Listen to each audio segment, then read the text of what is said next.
ជំរាបសួរអ្នកនរគ្នាស្វាគមន៍មកកាន់ podcast ថ្មីហ្មងដែលជា podcast លើកទី1ដែលខ្ញុំបាន host តែម្ដងគឺមានឈ្មោះថាមិន podcast តែ podcast នេះពីច្រើនខ្ញុំផ្ដោតទៅលើសិស្សបាក់ឌុបដែលគាត់ទទួលបាន tip ថ្មីពីសិស្សនិទេសអាហើយមុននឹងចូលទៅដល់ភ្ញៀវកិត្តិយសរបស់យើងទាំងពីរយើងក៏សូមទៅអរគុណទៅដល់ sponsor របស់យើងដូចគ្នាគឺ The Creative House ដែលគាត់បាន sponsor កន្លែងមកកាន់ពួកយើងដែលមានការប្លង់ស្អាតៗទាំងអស់នេះដោយអ្នកបានឃើញគឺជាការ sponsor នៅកន្លែងក៏ដូចគ្នាហើយវីដេអូទាំងនេះក៏មិនអាចដំណើរការទៅបានបើសិនជាគ្មានកាមេរ៉ាអញ្ចឹងក៏សូមអរគុណទៅដល់ខាង Mr. Chi Photography ដូចគ្នាដែលគាត់ជួយរៀបចំប្លង់ set ក៏ដូចជាវាយភ្លើងផ្សេងៗដើម្បីទទួលបានរូបភាពទាំងអស់នេះមកកាន់យើងអញ្ចឹងក៏មកខាតពេលវេលាយូរយើងសូមស្វាគមន៍ទៅកាន់សិស្សនិទេស A ឆ្នាំ2025របស់យើងទាំងពីរគឺស្មី$1អញ្ចឹងយើងអាច start ពី Lady First ណាស្មីអាចសូមជួយណែនាំខ្លួនបន្តិចបានទេជំរាបសួរសួស្តីអ្នកទាំងអស់គ្នានាងខ្ញុំឈ្មោះសេចក្ដីរស្មីគឺជាសិស្សថ្នាក់ទី12សេនៅវិទ្យាល័យ10មករា1979ហើយខ្ញុំក៏ជាអតីតសិស្សនិទេស A នៅក្នុងឆ្នាំ2025ផងដែរសាឡាជួយណែនាំជំរាបសួរសួស្តីអ្នកគ្នាខ្ញុំបាទឈ្មោះសឹមច័ន្ទតុលាជាអតីតសិស្សនិទេស A នៅវិទ្យាល័យ10មករា1979នៅឆ្នាំ2025ឥឡូវក្លេមតុលាវិញតុលាដូចជាសិស្សដែលថាបានផ្ទុកខ្ពស់ជាងគេនៅក្នុងសាលា10មករាត្រូវហ៎ហ្នឹងហើយបាទពេលហ្នឹងបានមធ្យមភាគប៉ុន្មានដែរ99.984 99.98ចាំមើលរាប់ទៅអាចជា top 3ដែរជាទូទៅតាខ្ញុំឮគេថាសិស្សនិទេស A ពីគេបកកែតាំងពីកន្លែងមកហ្មងតើអាចយល់ស្របនឹងហ្នឹងហើយឬក៏មានយើងមានអីគេជួយជំរុញយើងឲ្យយើងខ្លាចជាសិស្សបកកែឬក៏យើងជាសិស្សបកកែតាំងពីកន្លែងមកតែម្ដងសម្រាប់ខ្ញុំគិតថាមិនមកពីអញ្ចឹងទេភាគច្រើនហ្មងមកពីការខំប្រឹងរបស់យើងហើយនឹងការជំរុញពីអាណាព្យាបាលគ្រូនិងអ្នកជំនាញខ្លួនយើងដែរបានយើងអាចប្រកែទៅបានចុះតាំងពីថ្នាក់ទាបមកយើងបានលេងល្អដែរណ៎តាំងពីថ្នាក់ទាបមកខ្ញុំនៅកម្រិតមធ្យមរហូតតែតាំងពីចូលវិទ្យាល័យមកខ្ញុំរៀងឡើងមកកម្រិតល្អមកគួរល្អពេលយ៉ាងចាប់ផ្ដើមពួយតាំងពីវិទ្យាល័យមកតាំងពីថ្នាក់ទី10មកទៅហ្នឹងហើយធ្លាប់រំពឹងទៅខ្លាយនឹងបាន A នៅបាក់ឌុបនេះសម្រាប់ខ្ញុំរំពឹងច្រើនដែរថាតែខ្ញុំរៀនខំប្រឹងដែរនៅឆ្នាំថ្នាក់ទី12ហ្នឹងខ្ញុំរៀនខំប្រឹងដែរអញ្ចឹងខ្ញុំរៀនរំពឹងភាគរយខ្ពស់ដែរពីចាំដាក់ plan យក A ហ្នឹងតាំងពីពេលណាមកតាំងពីថ្នាក់ទូចមកឬក៏ចាប់ផ្ដើមទៅតែចូលទី12តែមកយើងចាប់ផ្ដើមមាន plan យកទាំង A ហ្នឹងplan របស់ខ្ញុំចាប់ផ្ដើមកាលពីថ្នាក់ទី11កន្លង10 11ហ្នឹងខ្ញុំចាប់ដើមមាន plan ចង់បាននិទេស A ហើយក៏ខំប្រឹងកាន់តែខ្លាំងជាងមុនទៀតខំប្រឹងកាន់តែខ្លាំងនេះមានថាយើងអាចមានគ្រឹះមកពីថ្នាក់ទូចមកបើមិនយើងខំប្រឹងទៅពីថ្នាក់ទូចមកទៅចាត់ពុតែកាលលើថ្នាក់ទូចយើងរៀនផងលេងច្រើនអញ្ចឹងពេលយើងមាន plan យកនិទេស A មកយើងចាប់ដើមរៀនច្រើនជាងលេងតិចតួចវិជាធម្មតាបើសិនយើងគិតតាំងពីថ្នាក់ទី1តែយើងចង់បាន A មកដល់វាដូចជាកោគេពេកវាជុលពេកចុះចំពោះស្មីវិញអាចរៀប plan យកនិទេស A ហ្នឹងតាំងពីថ្នាក់ទីប៉ុន្មានមកដែរចំពោះខ្ញុំដូចតុលាដែរខ្ញុំមាន plan ចង់បាននិទេស A ហ្នឹងតាំងពីខ្ញុំថ្នាក់ទី11មកហើយខ្ញុំបានចូលរៀនគួរចូលរៀនអីតាំងពីខ្ញុំចប់ឆមាសទី2ថ្នាក់ទី11មកមកហើយខិតខំប្រឹងប្រែងធ្វើលំហាត់តាំងពីដើមឆ្នាំតែមេរៀនតាំងពីដើមឆ្នាំដាក់ខ្លួនឯងថាធ្វើមិនត្រូវតែបាន A ទោះបីវេទនាមិនក៏ត្រូវតែបាន A ដែរបើសិនជាបាន A ទេវាអត់កើតទេយើងខំរៀនតាំងពីដើមឆ្នាំរហូតមកដល់ឥឡូវបើសិនជាយើងគិតទៅវាគួរសមហើយដែលយើងអាចនឹងទៅបាននិទេស A ហើយចំពោះឃើញ mention ទៅលើពាក្យវេទនាតើវេទនាទៅលើអីខ្លះអាចជួយប្រាប់ផងបានដោយសារអីថ្នាក់ទី12មិនថាឆ្នាំណាក៏ដូចឆ្នាំណាដែរគឺពួកគាត់ខំប្រឹងរៀនសម្រាប់អ្នកដែលគាត់ចង់បាននិទេសល្អជាពិសេសគឺនិទេស A ភាគច្រើនគឺគាត់រៀនអត់សូវបានគេទេជាក់ស្ដែងដូចខ្ញុំផ្ទាល់អញ្ចឹងកាលខ្ញុំទី12ខ្ញុំគេបានតែ5ម៉ោងឬក៏4ម៉ោងឯងខ្លះគេម៉ោង1ឬក៏ម៉ោង2ហើយត្រូវកោតទៅរៀនរត់នៅពេលព្រឹកទៀតចឹងគេអាចបានស្អែកដែរហើយសុខភាពរបស់យើងហ្នឹងក៏វារឹងត្រង់តាមនឹងដែរដោយសារអីយើងគេអត់សូវបានស្អែកខ្ញុំអត់បានគ្រប់គ្រាន់ហើយម្យ៉ាងវិញទៀតគឺយើងគិតច្រើនយើង stress យើងគិតថាយើងបាននិទេស A អត់យើងបាននិទេសដែលយើងចង់បានអត់តើយើងអាចធ្វើឲ្យគោលដៅរបស់ខ្លួនឯងហ្នឹងវារីកចម្រើនទៅមុខអត់ពីចឹងអត់សូវជាបានសម្រាប់បានទេសុខភាពក៏វាអាចធ្លាក់ចុះតាមនឹងដែរនិយាយចឹងពេលថាចាប់ទី11ភ្លាមយើងមិនមានការវ៉ាកងទៅដែលតាមបទពិសោធន៍ខ្ញុំផ្ទាល់ហ្មងពេលវ៉ាកងភ្លាមដោយសារខ្ញុំមិនមែនចង់បាន A ទេក៏ខ្ញុំចង់បានបញ្ចប់តែខ្ញុំក៏បានស្វែងទៅរកគ្រូរៀនគួររៀនអីដែរធម្មតាពេលហ្នឹងជាពេលវេលាដែលគេសម្រាប់វ៉ាកងគេអាចទៅរកអីធ្វើផ្សេងគេអាចទាំង relax ខ្លួនគេផ្សេង តែចំពោះខ្ញុំវិញខ្ញុំបានទៅរកគ្រូរៀនខ្លាំងមែនទែនរៀនតាំងពីព្រឹករហូតដល់ល្ងាចតែអាការរៀនវាធ្វើឲ្យខ្ញុំ burn out ដូចគ្នាចុះចំពោះស្មីវិញការដែលថាយើងអាចគ្រប់គ្រងពេលវេលាមិនខ្លះហើយការពេលថាយើងវ៉ាកងចន្លោះថ្នាក់ទី11ទៅថ្នាក់ទី12ហ្នឹងយើងបានធ្វើគេខ្លះដែរ ចំពោះការរៀនរបស់មនុស្សម្នាក់ៗគឺខុសគ្នាជាក់ស្ដែងចំពោះខ្ញុំក៏អញ្ចឹងការខ្ញុំចប់ឆមាសទី2ថ្នាក់ទី11ភ្លាមគឺខ្ញុំបានសម្រុកទៅរៀនបំពន់ទាំងគួររូបគណិតគីមីជីវៈអីចឹងទៅហើយពេលព្រឹកឡើងគឺជាពេលដែលខ្ញុំត្រូវរៀនបំពន់ថ្ងៃឡើងជាពេលដែលខ្ញុំទៅអញ្ចឹងខ្ញុំយកពេលហ្នឹងយកមកទន្ទិញមេរៀនវិញធម្មតាពេលដែលខ្ញុំទៅរៀនបំពន់ទៅលោកគ្រូអ្នកគ្រូគាត់បានកត់នៅសំណួរក៏ដូចជាលំហាត់ឲ្យយើងធ្វើហើយអញ្ចឹងមកដល់ત્યાંខ្ញុំចាប់តាមទន្ទិញនៅសំណួរហ្នឹងតាំងពីខ្ញុំនៅចុងឆ្នាំថ្នាក់ទី11ឆមាសទី2មកមែនអញ្ចឹងអាសំណួរជីវៈសំណួរអីហ្នឹងគឺខ្ញុំចាប់តាមទិញតាំងពីពេលហ្នឹងមកមានមួយសំណួរទិញមួយសំណួរពីរសំណួរទិញពីរសំណួរមានបានទិញប៉ុណ្ណឹងហើយទិញសារចុះសារឡើងសារចុះសារឡើងហើយចំពោះលំហាត់ដូចគ្នាលំហាត់គ្រូដាក់ឲ្យមកប៉ុណ្ណាយើងធ្វើប៉ុណ្ណឹងហើយបើសិនជាអ្នកអត់ចេះយើងចាំទៅសួរគ្រូឲ្យគ្រូបញ្យល់ហើយជាពិសេសគឺឡើងធ្វើលំហាត់នៅលើក្តារខៀនយកសារឡើងធ្វើលំហាត់លើក្តារខៀនទៅយើងចាំក្បួននៃការធ្វើលំហាត់យើងចាំពីរបៀបនៃការធ្វើលំហាត់ក៏ដូចជារូបមន្តអីផ្សេងៗដែរអញ្ចឹងមានន័យថាយើងបានត្រៀមលំហាត់មុននឹងគ្រូរដ្ឋគាត់បរៀនមុនហើយតែហ្នឹងហើយយើងរៀនមេរៀនទុកមុនហើយអញ្ចឹងមានន័យថាពេលដែលរៀនបំពន់ហ្នឹងយើងរៀនហើយម្ដងពេលដែលរៀនរត់នៅក្នុងថ្នាក់ហ្នឹងយើងរៀនម្ដងទៀតអញ្ចឹងលំហាត់ដែលយើងបានរៀនហ្នឹងវាចូល2ដងហើយអញ្ចឹងវាដូចជាការរំលឹកមកវិញពេលរៀនរត់ដូចរំលឹកទៅយើងសារឡើងវិញអញ្ចឹងឃើញការរៀនច្រើនអញ្ចឹងអាចរៀបរាប់ពីការធ្វើការវិភាគរបស់យើងមកនេះតាំងពីពេលហើយកន្លងពេលវ៉ាកងនិងកន្លងពេលចូលរៀននិងដល់ថ្ងៃគៀកបាក់ដប់មែនតើយើងនឹងធ្វើការបែងចែកការវិភាគរបស់យើងបែបម៉េចខ្លះជាស្ដែងទៅខ្ញុំមិនដែលមានការវិភាគរៀនខ្ញុំរៀនតាមអារម្មណ៍អាចបានថារាំងខុសគេបន្តិចដោយសារតមនុស្សខ្ញុំអត់ចូលចិត្តរៀនមានការវិភាគពេលដែលរៀនមានការវិភាគខ្ញុំមានអារម្មណ៍ថា stress ឧទាហរណ៍ថាបើសិនជាខ្ញុំដាក់ថាខ្ញុំរៀនគណិតរយៈពេល2ម៉ោង7ដល់ម៉ោង9ចុះប៉ុន្តែក្នុងរយៈពេលកំឡុងពេលពីម៉ោង7ដល់ម៉ោង9នោះលំហាត់ដែលខ្ញុំត្រូវធ្វើនោះគឺវាអត់ទាន់ចប់ចង់បើសិនជាលំហាត់ដែលខ្ញុំធ្វើអត់ទាន់ចប់ហើយយើងទៅធ្វើលំហាត់ផ្សេងមិនកើតអញ្ចឹងខ្ញុំធ្វើជា to do list វិញបានន័យថាក្នុងមួយថ្ងៃហ្នឹងតែខ្ញុំត្រូវធ្វើលំហាត់អីខ្លះឧទាហរណ៍ថាគណិតចង់ដោយសារគណិតខ្ញុំរៀនពីគ្រូចង់ខ្ញុំដាក់ទៅសេនៅលើសភៅហ្នឹងថាមួយថ្ងៃហ្នឹងត្រូវធ្វើលំហាត់របស់លោកគ្រូនេះពីលំហាត់ទី1ដល់លំហាត់ទី10ចាំចូលគេបើសិនជាធ្វើលំហាត់ហ្នឹងអត់ចប់ទេអត់អាចចូលគេបានទេហើយធ្វើលំហាត់ហ្នឹងចប់បានយើងអាចទៅបន្តទៅលំហាត់អីផ្សេងបន្តទៀតបានព្រោះការរៀនវាខុសៗគ្នាអញ្ចឹងហើយខ្ញុំព្យាយាមរកចំណុចមួយណាដែលធ្វើឲ្យខ្លួនឯងងាយស្រួលជាជាងការប្រើប្រាស់ការវិភាគអញ្ចឹងមានន័យថាយើងកំណត់ទៅការចំនួនលំហាត់ជាងពេលវេលានៃការធ្វើអញ្ចឹងជាទូទៅមួយថ្ងៃអាចធ្វើបានប៉ុន្មានលំហាត់ដែរគួរសមដែរបើសិនជាលំហាត់ណារងពិបាកចឹងទៅអាចធ្វើបានប្រហែលត្រឹម20ទៅ25លំហាត់តែបើសិនជាលំហាត់ណាស្រួលជួនកាលអាចអស់មកកណ្ដាស់ហ្នឹងក៏បានដែរពេលខ្លះយើងជក់ទៅលំហាត់ណាស្រួលទេ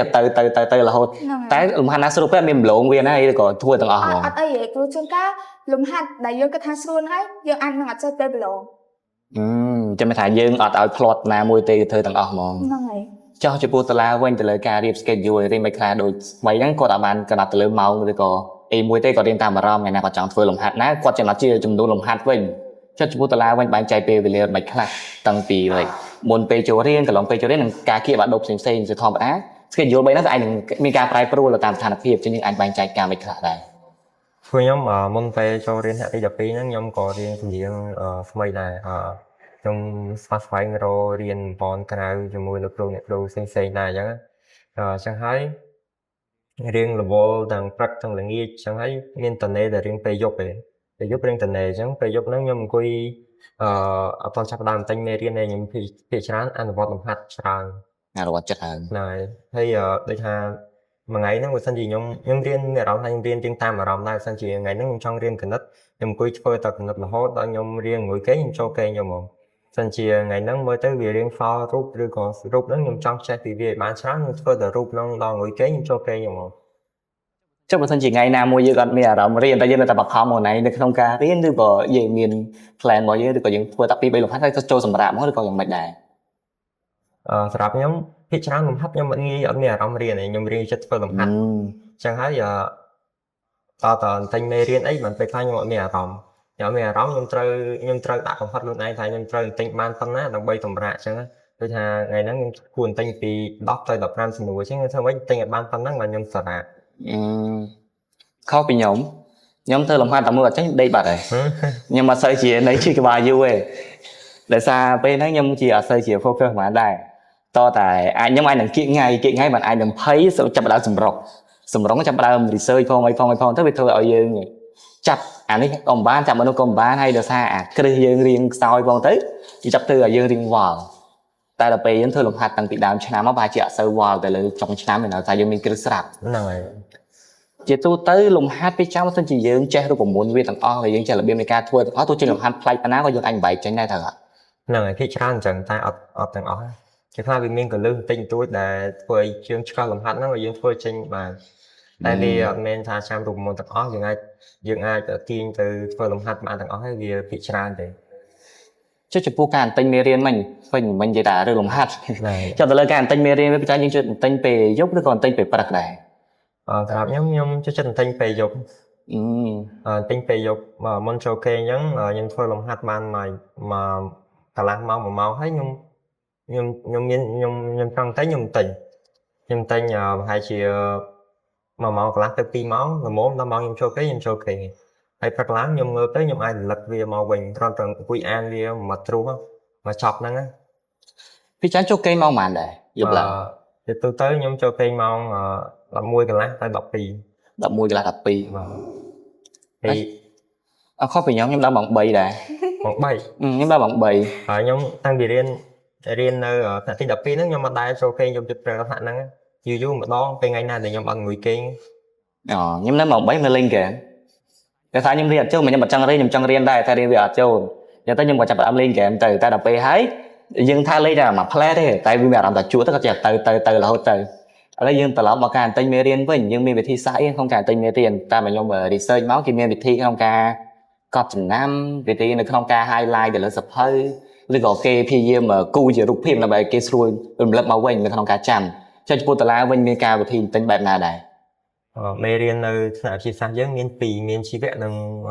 ប្រវត្តិហ្នឹងហើយចំពោះជីវៈវិញខ្ញុំព្យាយាមយកពីមេរៀនហ្នឹងថាដំណើរការវាប្រព្រឹត្តទៅមិន process វាមិនអញ្ចឹងហើយខ្ញុំព្យាយាមយកពីអត្ថន័យនៃមេរៀនហ្នឹងខ្ញុំទិញចំនួនមួយវាទៅបែរហើយខ្ញុំក៏រៀង highlight នៅពាក្យណាដែលពាក្យពិបាកពាក្យដែលយើងពិបាកចាំអីចឹងតែធ្វើខ្ញុំងាយស្រួលក្នុងការទិញផ្នែកប្រវត្តិវិញខ្ញុំវាមានឆ្នាំហើយនឹងព្រឹត្តិការណ៍វាច្រើនឆ្នាំវាក៏រៀងច្រើនដែរអញ្ចឹងខ្ញុំព្យាយាមស្ដាប់គ្រូបញ្យល់នៅក្នុងថ្នាក់ដូចគ្នាអត់សូវខុសពីជីវៈខ្ញុំស្ដាប់ពីដំណើរការវាប្រព្រឹត្តទៅមិនទេប្រវត្តិខ្ញុំស្ដាប់ពីព្រឹត្តិការណ៍វាក្នុងសម័យកាលហ្នឹងមានព្រឹត្តិការណ៍គេខ្លះកើតឡើងអញ្ចឹងហើយខ្ញុំព្យាយាមតែងទៅតាមហ្នឹងទៅវាជួយខ្ញុំដែរកុំឲ្យខ្ញុំពិបាកចាំទាំងស្រុងហ្មង ពីច្រើនជីវៈមានជារូបភាពសម្រាប់ការឲ្យយើងមើលដើម្បីកាន់តែស្រួលយល់ពីសរីរាង្គរបស់មនុស្សក៏ដូចជាវារូបផ្សេងៗតែតែគាត់ថារូបភាពក្នុងជីវៈអាចជួយយើងបានច្រើនក្នុងការយល់មេរៀនកាន់តែថែមជួយពេលខ្លះខ្ញុំអង្គុយមើលរូបហ្នឹងហើយខ្ញុំនិយាយពីដំណើរការវាបើសិនជាអត់មានរូបហ្នឹងទេខ្ញុំនិយាយចេញតែពេលខ្ញុំមើលរូបហ្នឹងហើយនិយាយឆ្លងខ្ញុំចាប់បានចាំកាន់តែចាំទៅពេលខ្លះខ្ញុំចាំរហូតដល់យើងសម័យមើលរូបហ្នឹងហើយយើងសេដំណើរការវាទៅតាមហ្នឹងថាដំបូងវាមិនតបមកមិនដំណាក់កាលតបមកមិនទៀតអញ្ចឹងមានធ្លាប់សម័យថាដេកយល់សពឃើញអត់ទេ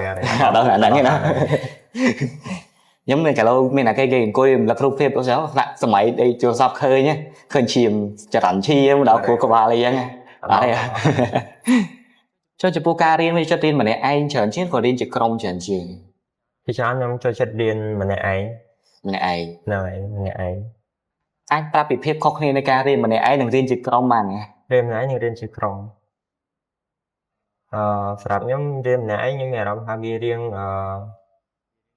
នេះជាងវារៀងស្ងប់ស្ងាត់ជាងអញ្ចឹងខ្ញុំចូលចិត្តដាក់បទចម្រៀងអង្គុយធ្វើលំហាត់ចឹងទៅវាជាចំណុចចិត្តរបស់ខ្ញុំអញ្ចឹងខ្ញុំចិត្តរៀនម្នាក់ឯងតែចំពោះរៀនក្រុម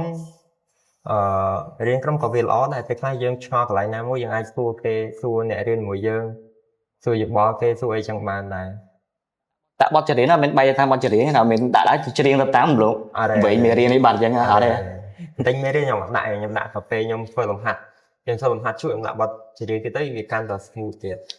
ពីច្រើនធ្វើចឹងស្ដាប់បទចម្រៀងប្រភេទដែលគេដែរkalauអ្នកមើលក៏ចង់ដឹងអញ្ចឹងថាគេសើបបកែកដាក់បទចម្រៀងប្រភេទអីគេដាក់ថាអ្នកខ្លះគេដាក់តែ play អ្នកខ្លះមានអ្នកច្រៀងមកមានអ្នកច្រៀងតបបទជាអ្នករៀងឡងលយដែរអញ្ចឹងដូចនិយាយពីចិត្តជាតិនិយាយពីអីខ្ញុំឡងលុយមិនដេកលក់បាទខ្ញុំសើនៅយូរឡងលុយដេកហើយលើតុក៏ដេកដែរអាត្មានដេកចូលចំពោះស្មីវិញចូលចិត្តរៀនជាក្រុមឬក៏រៀនម្នាក់ឯងដែរចំពោះខ្ញុំដូចតឡាដែរខ្ញុំចូលចិត្តរៀនម្នាក់ឯងដោយសារតពេលរៀនម្នាក់ឯងវាងាយស្រួល ដល់យើងនៅក្នុងការផ្ដោតអារម្មណ៍ដោយសារពេលដែលយើងរៀនជាបើសិនជាយើងរៀនជាក្រុមវាងាយងាយត្រង់ថាចេះពេលខ្លះអត់បានរៀនតែអង្គុយនិយាយតែគ្នាដល់ពេលអង្គុយនិយាយចុះនិយាយឡើងទៅដល់ម៉ោងមកប៉ុន្តែបើសិនជាយើងរៀនម្នាក់ឯងយើងផ្ដោតអារម្មណ៍បានយូរហើយយើងដឹងពីអីដែលយើងត្រូវធ្វើទៀតអាហ្នឹងវាល្អហ្មងសម្រាប់យើងនៅក្នុងការរៀនម្នាក់ឯងហើយការរៀនម្នាក់ឯងខ្ញុំចូលស្ដាប់បទចម្រៀងដូចតឡាដែរដោយសារពេលស្ដាប់បទចម្រៀងទៅមានអារម្មណ៍មួយថាដូចមានអីមកកំដរយើងឲ្យយើងឯកាម្នាក់ឯងអញ្ចឹងណាហើយពេលដែលស្ដាប់បទចម្រៀងហ្នឹងព្យាយាមរកបទចម្រៀងណាដែលយើងចូលចិត្តបទចម្រៀងមួយណាដែលយើងគិតថាវាសមស្របនឹងបរិបទនៃការរៀនរបស់យើងចង់ចំពោះខ្ញុំការរៀនម្នាក់ឯងគឺល្អបំផុតជាងការរៀនជាក្រុមមានធ្លាប់បទចម្រៀងនៅតែច្រៀងតែយើងដេកលក់បាត់ទេអត់ទេភាគច្រើនចាខ្ញុំមិនដឹងថាគេផ្សេងចូលចិត្តស្ដាប់បទចម្រៀងមួយទេប៉ុន្តែដោយសារតែខ្ញុំជា fan K-pop ចឹងទៅខ្ញុំចូលចិត្តស្ដាប់បទចម្រៀងបែប K-pop ចឹងណាចឹងអាពេលបទចម្រៀង K-pop ហ្នឹ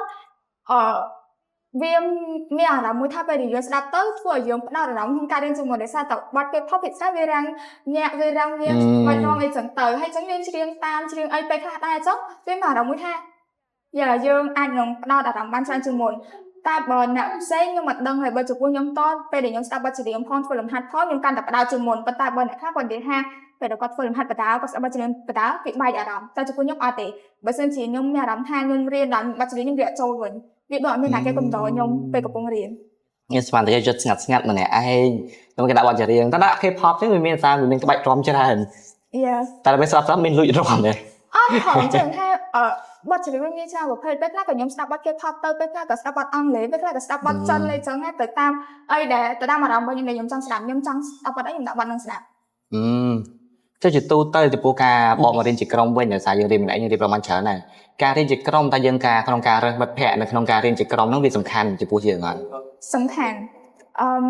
ដូចខ្ញុំនិយាយពីមុនមកចឹងបើសិនជាយើងរៀនជាក្រុមផលវិបាកដែលយើងមានគឺយើងអង្គុយនិយាយគ្នាអត់រៀនចេះស្ដាយដូចខ្ញុំផ្ទាល់ខ្ញុំធ្លាប់សាកបទពិសោធន៍រៀនម្នាក់ឯងរៀនជាក្រុមដែរប៉ុន្តែវាអត់ដូចទៅដែលខ្ញុំគិតណាខ្ញុំគិតថាចាពេលដែលខ្ញុំរៀនជាក្រុមទៅខ្ញុំអាចផ្លាស់ប្ដូរនៅយោបល់គ្នាទៅវិញទៅមកជួយប្រយោគគ្នាទៅវិញទៅមកប៉ុន្តែជាក់ស្ដែងគឺវាអត់ដូចអីដែលខ្ញុំគិតទេពេលដែលខ្ញុំរៀនជាក្រុមខ្ញុំខូចលំហាត់មួយនេះខ្ញុំធ្វើបន្ទាប់មកឲ្យពេលដែលខ្ញុំកាំងខ្ញុំអត់មានសួរទេគឺខ្ញុំចាប់ផ្ដើមអង្គុយនិយាយគ្នារហូតអង្គុយនិយាយគ្នាម្ដង1ម៉ោង2ម៉ោងអញ្ចឹងវាអាសាបងអាលំហាត់ដែលយើងធ្លាប់ចង់ធ្វើអញ្ចឹងណាចឹងខ្ញុំគិតថាការរៀនជាក្រុមចំពោះខ្ញុំគឺវាអត់ត្រូវសោះហ្មងហើយភាគច្រើនខ្ញុំចូលចិត្តរៀនទៅតែឯងខ្ញុំចូលចិត្តរៀនមានគ្នាឬក៏រៀនមានអីញញ៉ៃមកញញ៉ៃខ្ញុំអីគឺខ្ញុំអត់ចូលចិត្តទេមិនធ្វើជាក្រុមណាពេលអត់ចេះជួយស្រាវជ្រាវគ្នាណាអត់ទេអត់ទេភាគច្រើនចំពោះខ្ញុំបើសិនជាជួយស្រាវជ្រាវគ្នាក៏វាអត់មានដែរដោយសារតែភាគច្រើនបើសិនជារៀនជាក្រុមគឺដល់មកគឺនិយាយគ្នាមកគ្រាន់តែដល់កន្លែងរៀនគ្នាធ្វើបានមកលំហាត់អង្គុយនិយាយតមិនដឹងដល់រឿងណារឿងណីអីគឺអត់ដែររៀនសោះហ្មងអញ្ចឹងគាត់ថាការរៀនម្នាក់ឯងគឺស្រួលជាងហើយខ្ញុំភាគច្រើនអត់សូវចូលចិត្តទៅរៀននៅក្រៅទេទៅរៀននៅក្រៅហ្នឹងខ្ញុំទៅពេលដែលចិត្តប្រឡងបាក់ដប់ដែលខ្ញុំគិតថាខ្ញុំចេះមេរៀនច្បាស់ហើយបើមិនជាខ្ញុំទៅរៀននៅក្រៅភាគច្រើនខ្ញុំរៀនតែនៅផ្ទះហើយដោយសារនៅផ្ទះវាសេលលុយបានច្រើនហើយវាស្ងប់ស្ងាត់ល្អរៀននៅក្នុងបន្ទប់ម្នាក់ឯងអីម្នាក់ឯងចឹងវាស្រួលសម្រាប់ខ្ញុំច្រើនជាងចឹងពីច្រើនសាសនាទី12នៅសាលា10មករាគេរៀនប្រាក់ត្រូវហ៎ចុះចំពោះថ្ងៃឡើងយើងបែងចែកការភាគទៅរៀនគួរបន្ថែមឬក៏គេហៅរៀនបំពន់បន្ថែមហ្នឹងយើងបែងចែករបៀបណាយើងរៀនពីម៉ោងប៉ុន្មានដល់ម៉ោងប៉ុន្មានដែរថ្ងៃឡើងខ្ញុំរៀនពីម៉ោង1ដល់ម៉ោង7ហើយខ្លះម៉ោង8វាអាស្រ័យទៅថាតើខ្ញុំរៀនម៉ោងចុងក្រោយនឹងអត់តែភាគច្រើនខ្ញុំរៀនពីម៉ោង1ដល់ម៉ោង7យប់ចង់ពេលមកដល់ផ្ទះខ្ញុំដាក់កាលវិភាគរៀនដាក់ថាមកដល់ផ្ទះភ្លាមតែខ្ញុំត្រូវធ្វើអីខ្លះរៀបចំខ្លួនញ៉ាំបាយញ៉ាំអីហើយខ្ញុំរៀនតហើយពេលរៀនអត់បានមើលតាមកាលវិភាគទេមើលតាម to-do list ដែលខ្ញុំទៅសេដឹងថាខ្ញុំនៅសល់អីខ្លះដែលខ្ញុំអត់ទាន់បានធ្វើហើយចឹងខ្ញុំយកសភៅនេះមកមើលហើយចាប់ផ្ដើមធ្វើវាពេលធ្វើហើយស្មានណាខ្ញុំចូលគេស្មានហ្នឹងចឹងមានថាយើងមានវិញ្ញាសាពីគ្រូមកយើងយកមករៀនធ្វើខ្លួនឯងនៅផ្ទះបន្ថែមទៀតចឹងសិនជាអាណាចយើងក៏ទៅសួរគាត់វិញនៅថ្ងៃស្អែកទៅឬថ្ងៃថារៀនគួរទៅពេលខ្លះឆាសួរគាត់ទាំងយប់ឆាសួរគ្រូទាំងយប់ហ្មងគាត់មានជាការថាឲ្យខ្លះទេឆាទាំងយប់ចឹងតែគាត់ខំមកបញ្យល់យើងហ្មងណែជាទូទៅគ្រូគាត់តែងតែបញ្យល់យើងគាត់មិនសូវជំនាញរបស់យើងចោលទេហើយយើងមកសួរខ្លាចយើងអត់សួរដែរតែហើយចុះចំពោះតឡាវិញការរៀនជាក្រុមទាំងធ្លាប់រៀនជាក្រុមហើយមិនមែនរៀនម្នាក់ឯងទៅហូតទេតែហ្នឹងតែការរៀនជាក្រុមការរើសមិត្តភ័ក្តិក្នុងការរៀនឬក៏រើសក្រុមនៃការរៀនវាសំខាន់ណាស់ខ្ញុំគិតថាសំខាន់ដោយសារតែបើសិនជាយើងរើស យើងរើសអ្នករៀនដូចគ្នាវាអត់អីវាជួយជំរុញគ្នាទៅវិញទៅមកលើកទឹកចិត្តហើយនឹងផ្ដល់យោបល់គ្នាទៅវិញទៅមកប៉ុន្តែបើសិនជាយើងរើសប៉ះចំអ្នកអត់សូវចូលចិត្តរៀនទេគាត់អាចនឹងនាំយើងទៅជជែកគ្នាលេងឬក៏លេងហ្គេមលេងអីចឹងទៅចឹងហើយពេលខ្លះយើងរើសប៉ោះយើងអាចលេងហ្គេមជជែកជាមួយគាត់អីអត់បានរៀនតាមនឹងដែរ ចុះចំពោះការរៀនហ្នឹងយើងបាន start ទៅជា study club ដែលសារយើងជាសិស្សបកាយស្រាប់ជាយើងអាចពីច្រើនសិស្សបកាយគាត់អាចនឹងហូតជា study club មួយសម្រាប់បញ្យល់ទៅកាន់សិស្សថាគាត់រៀនខ្សោយទៅថាវាដល់ថាគាត់បញ្យល់ទៅកាន់សិស្សរៀនខ្សោយទៅគាត់ក៏បានរៀនចេះខ្លួនឯងបន្ថែមទៀតដែរធម្មតាយើងបរៀនគេយើងកាន់ចេះខ្លួនឯងមកតង់ទៀតចឹងបានហូតជា study club អីសម្រាប់សិស្សរៀនខ្សោយក៏អត់ទេខ្ញុំដូចជាអត់ទេប៉ុន្តែបើសិនជាមិត្តភ័ក្តិអីគាត់អត់សូវយកកន្លែងណាគាត់ហៅខ្ញុំទៅរៀនមួយខ្ញុំអាចរៀនមួយគាត់ទៅយកគាត់បន្ថែមខ្ញុំកាន់តែយកខ្លួនឯងច្បាស់ជាងនឹងជាងមុនទៀត ចាំមិនថាយើងអត់បានហៅ study club តែស្គេមានគេសួរយើងនៅតែប្រាប់ចឹងតែចែករំលែកបន្ថែមហ្នឹងហើយពេលខ្ញុំព្យាយាមចែករំលែកទៅខ្ញុំកាន់តែយកច្បាស់ពីវាច្បាស់ពីអត្តន័យនៃមេរៀនហ្នឹង មានធ្លាប់បញ្យល់គេយ៉ាងគៀងខ្លួនឯងនៅចំណុចណាមួយដែរមានតែពេលខ្លះរៀងអាសាដែរហ្នឹងបញ្យល់ហើយមានអារម្មណ៍ថាគៀង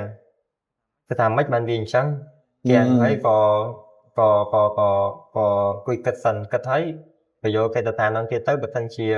កន្លែងហ្នឹងអត់ច្បាស់ទេប្រាប់គេទៅហើយចាំខ្ញុំយកទៅសួរគ្រូបន្ថែមហើយក៏មកប្រាប់គេវិញអាហ្នឹងមកពីអញ្ចឹងមិនវាអញ្ចឹងតែចឹងមានន័យថាយើងសិស្សបកាយតែក៏មិនប្រកាសថាយើងចេះទាំងអស់ដែរយើងមិនមានកន្លែងខ្លះថាយើងកែថាវាថ្មីពីព្រោះយើងដែរចឹងវាជាធម្មតាមួយនៃការបរៀនទៅអ្នកថាគាត់អត់សូវចេះយើងចេះទាំងខ្លួនយើងផងយើងអាចនឹកឃើញអ្វីដែលថាយើងអត់ចេះផងបាទហ្នឹងហើយពេលយើងនឹកឃើញអីអត់ចេះយើងយកទៅសួរគ្រូវាកាន់តែយកច្បាស់មកកំណត់ទៀតចុះចំពោះការរៀនចូលចិត្តរៀនlike នៅក្នុងទស្សនវិជ្ជាបែបណាដែរថាយើងរៀននៅផ្ទះរៀននៅក្រៅឬក៏កន្លែងណាថាមានធម្មជាតិឬក៏បន្ទប់បិទជិតអីផ្សេងហាងកាហ្វេខ្ញុំជាទូទៅពេលថ្ងៃពេលព្រឹកអីចឹងបើសិនជាតនេអត់បានរៀនប៉ុនឬក៏រៀនរត់ទេខ្ញុំចូលចិត្តរៀននៅហាងកាហ្វេដោយសារតែវារៀនភ្លឺច្បាស់ខ្ញុំរៀនចូលចិត្តកន្លែងណាភ្លឺបើសិនជាពេលជប់វាដាច់ខាតហើយត្រូវតែរៀននៅក្នុងបន្ទប់ហើយយើងមិនដឹងថាណាមានតែរៀននៅក្នុងបន្ទប់នៅផ្ទះអញ្ចឹងវាហើយណាមួយបន្ទប់ខ្ញុំវារៀងល្ងឹតដែរតែមកទៅចិត្តបែបអញ្ចឹងចិត្តបែបភ្លឺច្បាស់ស្រួលរៀនអញ្ចឹងចឹងរវាងការរៀននៅហាងកាហ្វេនិងរៀននៅផ្ទះខ្លួនឯងវាខុសគ្នាបែបម៉េចដែរអារម្មណ៍របស់យើងនៅក្នុងការរៀនការបដោតអារម្មណ៍វាខុសគ្នាបែបម៉េចដែរអារម្មណ៍របស់ខ្ញុំរៀននៅផ្ទះវារៀនស្ងប់ស្ងាត់ជាងប៉ុន្តែខ្ញុំមកទៅចិត្តបែបល្ងឹតហ្នឹងខ្ញុំចិត្តបែបភ្លឺនៅហាងកាហ្វេវាស្រួលរៀនស្រួល podcast ជាងតែហ្នឹងជាចំណង់ចំណូលចិត្តរបស់ខ្ញុំអញ្ចឹងហើយវាធ្វើឲ្យខ្ញុំកាន់តែ focus ទៅលើមេរៀនទៅលើលំហាត់ហ្នឹងបានកាន់តែជាងមុនអញ្ចឹងទៅតែបើសិនជាទិញមេរៀនអីខ្ញុំចិត្តទិញនៅផ្ទះជាងវាស្ងប់ស្ងាត់ពីច្រើនហាងកាហ្វេមានមនុស្សច្រើនត្រូវហ្នឹងហើយទៅអាចធ្វើឲ្យយើងបែរអារម្មណ៍មកហើយពេលថាមនុស្សច្រើនធម្មតាហាងកាហ្វេអត់ស្ងាត់ហ្មងទេតែមានគេជជែកគ្នាតិចតួចឬគេធ្វើការងារក្នុងហ្នឹងវាជា public space ដែលថាមានមនុស្សច្រើនក្នុងហ្នឹងអាចធ្វើយើងបែរអារម្មណ៍ពេលរៀននៅហាងកាហ្វេជាទូទៅខ្ញុំដាក់កាសអញ្ចឹងទៅខ្ញុំស្ដាប់បទចម្រៀងខ្ញុំឈាមមួយបទចម្រៀងហ្នឹងខ្ញុំធ្វើលំហាត់អញ្ចឹងទៅឈាមមួយបទចម្រៀងប៉ុន្តែបើសិនជាលំហាត់ហ្នឹងធំអីចឹងខ្ញុំស្កប់ចម្រៀងហ្នឹងសិនគួយគិតពីវាសិនខ្ញុំមិនអាចគិតផងស្ដាប់ផងគិតផងបានទេចង់ចំពោះការបកថាធ្វើលំហាត់វិញថាយើងសិស្សវិទ្យាសាស្ត្រអញ្ចឹងយើងសួរតែទៅលំហាត់អាចនឹងដឹងច្រើនជាងការទិញហ្នឹងឯងចុះចំពោះគិតថាវិញ្ញាសាចាស់ពីឆ្នាំមុនមកវាអាចជាការជំនួយដល់យើងនៅឆ្នាំកន្លងមកដល់យើង2025ដែរបាទហ្នឹងហើយវាអាចជំនួយយើងច្រើនណាស់ជំនួយច្រើនព្រោះអីលំហាត់ឆ្នាំចាស់ពេលខ្លះក៏គេអាចយកមកចេញនៅឆ្នាំថ្មីដែលយើងប្រឡងហ្នឹងដែរហើយអាចថា5អញ្ចឹងវាអាចចេញ1ឬក៏2អីដែរឬក៏ជំនាញហ្នឹងដូរលេខអញ្ចឹងហើយខ្ញុំស្រាប់ខ្ញុំធ្វើថាទៅប្រហែលជាធ្វើ2ដងហ្នឹងហើយធ្វើតែពី2014លើកទី1និងលើកទី2រហូតដល់ឆ្នាំ2024ហ្នឹង2ដងធ្វើទាំងអស់ហ្មង2ដងហ្នឹងហើយជំនឿថាចាំដៃទាំងអស់ហ្មងហ្នឹងហើយចាំហោយើងយល់ផងអាចមកទៀតបានចុះចំពោះវិញ្ញាសាថ្មីយើងខ្លាចយើងស្រាវជ្រាវមកពីខាងណាដែរដើម្បីយើងបានលំហាត់ថ្មីក៏ដូចជាកលឹះថ្មីអង្គការដោះស្រាយថាធម្មតាពីមួយឆ្នាំដល់មួយឆ្នាំគេតែដែរមានការវិវត្តកលឹះការដោះស្រាយកាន់តែលឿនជាងមុនឬក៏ប្រសើរជាងមុនពេលហ្នឹងយើងស្រាវជ្រាវមកពីខាងណាដែរសម្រាប់ខ្ញុំអត់សូវស្រាវជ្រាវយកមកពី online social media អីហ្មងណាខ្ញុំស្រាវជ្រាវយកមកពីគ្រូដែលខ្ញុំរៀនបំពន់ហើយនឹងរៀនរត់មួយគាត់អញ្ចឹងខ្ញុំយកវាមកអនុវត្តហើយបើសិនជាកន្លែងណាឆ្ងល់ខ្ញុំសួរគាត់ ហើយមួយទៀតពេលខ្លះមានអ្នកគាត់contact មកសួរពីលំហាត់យកគាត់យកពី social media គាត់យកមកសួរអីចឹងណាចឹងទៅខ្ញុំបើសិនខ្ញុំធ្វើឲ្យបានខ្ញុំធ្វើតែខ្ញុំកន្លែងខ្លះខ្ញុំរៀងតាក់ខ្ញុំយកអាហ្នឹងទៅសួរគ្រូហើយខ្ញុំកាន់តពង្រឹងវាមកកម្រិតទៀតយើងយកដឹងពីទីសាស្ត្រថ្មីថ្មី ចង់ឲ្យបានទិញសភៅដែលហាក់គេលក់តាមបណ្ណាគេសភៅលំហាត់ច្រើនយើងខំបានទិញពីហ្នឹងមក អត់ខ្ញុំអត់ដែរធ្វើអញ្ចឹងបងពីច្រើនខ្ញុំធ្វើតលំហាត់ដែលគ្រូគាត់ដាក់ឲ្យជាវិញ្ញាសាកម្រងវិញ្ញាសាឲ្យអស់ហើយបើសិនជានៅសល់ពេលបាទខ្ញុំទៅស្រាវជ្រាវរកលំហាត់មកបន្ថែម ពីច្រើនក៏អត់សូវទិញពីបណ្ណាគេមកបានតែដោយសារលំហាត់តែថាគ្រូបោះមកឲ្យច្រើនដែរហើយច្រើនទៅធ្វើចង់អស់ដែរហ្នឹងខុសពីខ្ញុំតាមឆ្នាំអត់បានចូលរៀនទេខ្ញុំទិញសភៅឡើងមកគោខ្ញុំទិញសភៅគោផងខ្ញុំយកពីខាងសិស្សបងផងតែហើយទុកចោលហើយទៅខ្ញុំឡើងមកទូពេញហ្មងខ្ញុំមកទូដាក់តែសភៅវិញ្ញាសាមានទាំងជីវៈផងបវរផងគណិតរូបគីមីវិទ្យាសាស្ត្រដោះស្រាយផ្សេងពីសាស្ត្រាចារ្យល្បីៗច្រើនដាក់ពេញទូហ្មងតែអីដែលជាក់ស្ដែងគឺខ្ញុំបើកបាន2ក្បាលគាត់តែ2ក្បាលខ្ញុំបើកបានតែ2ទំព័រទៀតខ្ញុំបើកតែបានសូវបានច្រើនសាវិញ្ញាសាតែថាយើងទៅរៀនប្រព័ន្ធបន្ថែមនោះវិញ្ញាសាគ្រូគាត់ឲ្យច្រើនដែរហើយមានគ្រឿងថ្មីច្រើនថាយើងត្រូវការដោះស្រាយអញ្ចឹងហើយសភៅនោះក៏អត់សូវជាបានជាអានបានដែរទុកចោលច្រើនចង់ចំពោះស្មីវិញទៅលើវិញ្ញាសាចាស់បាក់ដុំឆ្នាំចាស់អាចជាសំខាន់ចំពោះយើងនេះក៏អត់ទេចំពោះវិញ្ញាសាឆ្នាំចាស់គឺសំខាន់ហើយសំខាន់ខ្លាំងដោយសារតដូចឆ្នាំ2025អញ្ចឹងមានចេញលំហាត់នៅក្នុងវិញ្ញាសាបាក់ដុបដែរចំពេលដែលចិត្តដល់ថ្ងៃប្រឡងបាក់ដុបប្រហែលនៅសល់មួយខែអីខ្ញុំចាប់ដើមយកវិញ្ញាសាឆ្នាំចាស់យកមកធ្វើម្ដងទៀតខ្ញុំធ្វើពី2ដងទៅ3ដងបើសិនជាឧទាហរណ៍ថាជីវៈចង់ខ្ញុំអត់ទាន់ច្បាស់ខ្ញុំធ្វើ3ដងចឹងទៅបើសិនជាគីមីខ្ញុំច្បាស់ហើយខ្ញុំធ្វើតែ2ដងចឹងទៅហើយពេលដែលធ្វើហ្នឹងខ្ញុំមើលទៀតថាលំហាត់នៅក្នុងវិញ្ញាសាទាំងអស់ហ្នឹងចាប់ពី2014រហូតមកដល់2024ហ្នឹងមានលំហាត់នៅក្នុងមេរៀនមួយណាដែលខ្ញុំអត់ទាន់ច្បាស់ឧទាហរណ៍ថាវិញ្ញាសាគីមីឆ្នាំ2014ចុះឧទាហរណ៍ខ្ញុំមើលថាក្នុងឆ្នាំ2014ហ្នឹងខ្ញុំអត់ច្បាស់លំហាត់មួយណាខ្ញុំយកលំហាត់ហ្នឹងមកធ្វើម្ដងទៀតធ្វើឲ្យកែខ្លួនឯងធ្វើសារចុះសារឡើងរហូតដល់ថ្នាក់ថាយើងឃើញប្រធានលំហាត់ហ្នឹងយើងដឹងថារបៀបធ្វើហ្នឹងធ្វើមិនពេលដែលយើងធ្វើកាន់តែច្រើនយើងកាន់តែចាំហើយយើងដឹងពីរបៀបនៃការធ្វើយើងដឹងពីរូបមន្តព្រោះលំហាត់ខ្លះពេលដែលចេញប្រឡងគេអាចនឹងយកវិញ្ញាសាឆ្នាំចាស់យកមកចាញ់ឬក៏គេដូរលេខតិចតួចឬក៏ផ្លាស់ប្ដូររូបមន្តអីបន្តិចបន្តួចដែលមានកលឹះឲ្យយើងគិតតែបន្តិចបន្តួចទេអញ្ចឹងអាការធ្វើវិញ្ញាសាឆ្នាំចាស់ហ្នឹងវាពិតជាសំខាន់ខ្លាំងទាំងការទាំងសំណួរទន្ទិញហើយនិងទាំងវិញ្ញាសាលំហាត់ចុះវិញ្ញាសាថ្មីវិញមានចិត្តសំខាន់អត់ហើយពីច្រើនយើងបានអាវិញ្ញាសាថ្មីមកពីខាងណាខ្លះចំពោះខ្ញុំវិញ្ញាសាឆ្នាំថ្មីក៏សំខាន់ដែរដោយសារតពេលដែលយើងរៀនបំពេញជាមួយនឹងលោកគ្រូអ្នកគ្រូគឺគាត់តែងតែផ្ដល់ឲ្យនៅវិញ្ញាសាថ្មីហើយវិញ្ញាសាថ្មីហ្នឹងក៏វាមិនខុសគ្នាជាមួយនឹងវិញ្ញាសាដែលចេញមក10ឆ្នាំចាស់ដែរគ្រាន់តែថាមានបញ្ចូលនៅលំហាត់ថ្មីខ្លះដែលគិតថាគេនឹងអាចចេញដែលគិតថាវានឹងប្លែកឲ្យយើងធ្វើចឹងទៅហើយចំពោះការរកវិញ្ញាសាធ្វើភាគច្រើនខ្ញុំអត់សូវបានជាប្រើប្រាស់សភៅខ្លាំងមែនទេខ្ញុំធ្វើតវិញ្ញាសាដែលលោកគ្រូអ្នកគ្រូគាត់ផ្ដល់ឲ្យចឹងទៅហើយបើសិនជាខ្ញុំធ្វើអស់ហើយខ្ញុំទៅសុំគាត់ទៀតបើសិនជាគាត់អត់មានទេខ្ញុំទៅយកវិញ្ញាសារបស់លោកគ្រូអ្នកគ្រូផ្សេងយកមកធ្វើនិយាយថាខ្ញុំដូរវិញ្ញាសាគ្នាមួយផាក់ខ្ញុំគេយករបស់ខ្ញុំយករបស់គេមកធ្វើចឹងទៅហើយបើសិនជាធ្វើអស់ហើយមានអីធ្វើទៀតខ្ញុំចូលទៅ Facebook ទៅរកវិញ្ញាសាឆ្នាំចាស់យកមកធ្វើរកវិញ្ញាសាណាដែលគាត់ថាវាមើលទៅគួរឲ្យចង់ធ្វើវាតាក់ទាញចឹងខ្ញុំយកវាយកមកធ្វើមើលគួរអាចនឹងចេញហ្នឹងហើយធម្មតាគ្រូផ្សេងគាត់តែមានលំហាត់ផ្សេងចលឹកផ្សេងល្បិចផ្សេងនៅក្នុងការលំហាត់ចឹងការដូរគ្នានេះក៏គឺជាគឺរឿងមួយសំខាន់ដែរធម្មតាលោកគ្រូផ្សេងគាត់តែលំហាត់នេះបានវិធីដោះស្រាយផ្សេងណាដូចជាលំហាត់តែមួយចឹងតែមានវិធីដោះស្រាយតាមគ្រូផ្សេងគាត់ក៏ធ្វើរៀងលឿនតែលំអិតគ្រូខ្លះគាត់ក៏ធ្វើកាត់អីចឹងទៅតែមិននៅតែត្រូវដែរប៉ុន្តែជាក់ស្ដែងទៅពេលដែលយើងរៀនគឺលោកគ្រូអ្នកគ្រូគាត់អាចប្រាប់យើងឲ្យធ្វើពីរបៀបកាត់ទេគាត់តែងតែប្រាប់យើងឲ្យធ្វើរបៀបពេញរបៀបណាដែល ត្រូវនឹងបានបន្ទុកពេញឧទាហរណ៍ថាបើសិនជាលំហាត់នឹងបាន5បន្ទុកបើសិនជាយើងធ្វើកាត់យើងអស់បន្ទុកអីចឹងយើងត្រូវធ្វើពេញប៉ុន្តែមូលហេតុដែលខ្ញុំដូរវិញ្ញាសាធ្វើហ្នឹងដោយសារអីទី1ជួនកាលលំហាត់នេះលោកគ្រូខ្ញុំមានប៉ុន្តែលោកគ្រូបងមកខ្ញុំគាត់អត់មានចឹងទៅហើយលំហាត់ខ្លះគាត់មានតែលោកគ្រូខ្ញុំគាត់អត់មានចឹងយើងដូរគ្នាមើលថាតើលំហាត់មួយណាដែលយើងអត់ដែលជួបលំហាត់មួយណាដែលយើងគិតថាប្លែកយើងយកវាមកធ្វើតែបើសិនជាគិតថាលោកគ្រូអ្នកគ្រូគាត់បរិញ្ញាយើងទៅសេកាត់គឺគាត់អាចដាក់បរិញ្ញាយើងទៅសេកាត់ទេគឺទៅសេពេញដោយសារតែពេលដែលយើងប្រឡងមកដប់ពេលដែលយើងទៅសេកាត់គឺគេកាត់បន្ទុកយើងតាមនឹងដែរ ត្រូវចុះការគីបាក់ដុំហ្នឹងមិនធ្លាប់ទីវិញ្ញាសាទុកមុនទេ អត់ទេ អត់ទេ មកព្រោះគឺអត់ដែរគិតថាវិញ្ញាសាហ្នឹងគេចេញបែបណាឬក៏បែបណាអីគឺអត់ដែរចេញអ្នកខ្លះពេលដែលចិត្តប្រឡងចឹងដូចអេលេខដូចខាងធនីចឹងគេទានឲ្យចេញអេលេខប៉ារ៉ាបូលអេប៉ាបូលអីចឹងទៅតែមិនដែរទីទេដោយសារគាត់ថាគេចេញអាណាក៏យើងចេះដែរបើសិនជាយើងច្បាស់ទាំង3ចឹងយើងត្រូវតគិតខ្លួនឯងថាយើងច្បាស់មួយមេរៀននៃអីដែលគេចេញនៅឧទាហរណ៍ថាបើសិនជាយើងគិតថាអេលេខវាអត់តន់ច្បាស់ទេយើងទៅមើលអេលេខអេប៉ាបូលអត់តន់ច្បាស់ទេទៅមើលអេប៉ាបូលយកកុំគិតថាឆ្នាំនេះឆ្នាំឧទាហរណ៍ឆ្នាំ2025ចុះគេចេញដូចជាប៉ារ៉ាបូលចឹងប្រហែលឆ្នាំ2026ហ្នឹងគេចេញជាអេលេខឬក៏អេប៉ាបូលផ្សេងៗចឹងណាខុសហើយគេចេញអាចជួនកាលគេអាចនឹងចេញដូចគ្នាក៏ថាបានដែរជួនកាលឆ្នាំមុនគេចេញប៉ារ៉ាបូលឆ្នាំនេះគេចេញប៉ារ៉ាបូលទៅក៏ថាបានចឹងអាការទីវិញ្ញាសាហ្នឹងវាមានជួយឲ្យយើងច្រើនទេសំខាន់គឺយើងចេះខ្លួនឯងយើងចេះប៉ុណ្ណាយើងធ្វើប៉ុណ្ណឹងហើយយើងច្បាស់ប៉ុណ្ណាអីដែលវិញ្ញាសាដែលគេចេញមកហ្នឹងគឺយើងធ្វើបានប៉ុណ្ណឹងអាការទីវិញ្ញាសាគាត់ថាអានេះមិនបាច់មើលកងគេអត់ចេញទេពេលប្រឡងចេញអត់ចេះ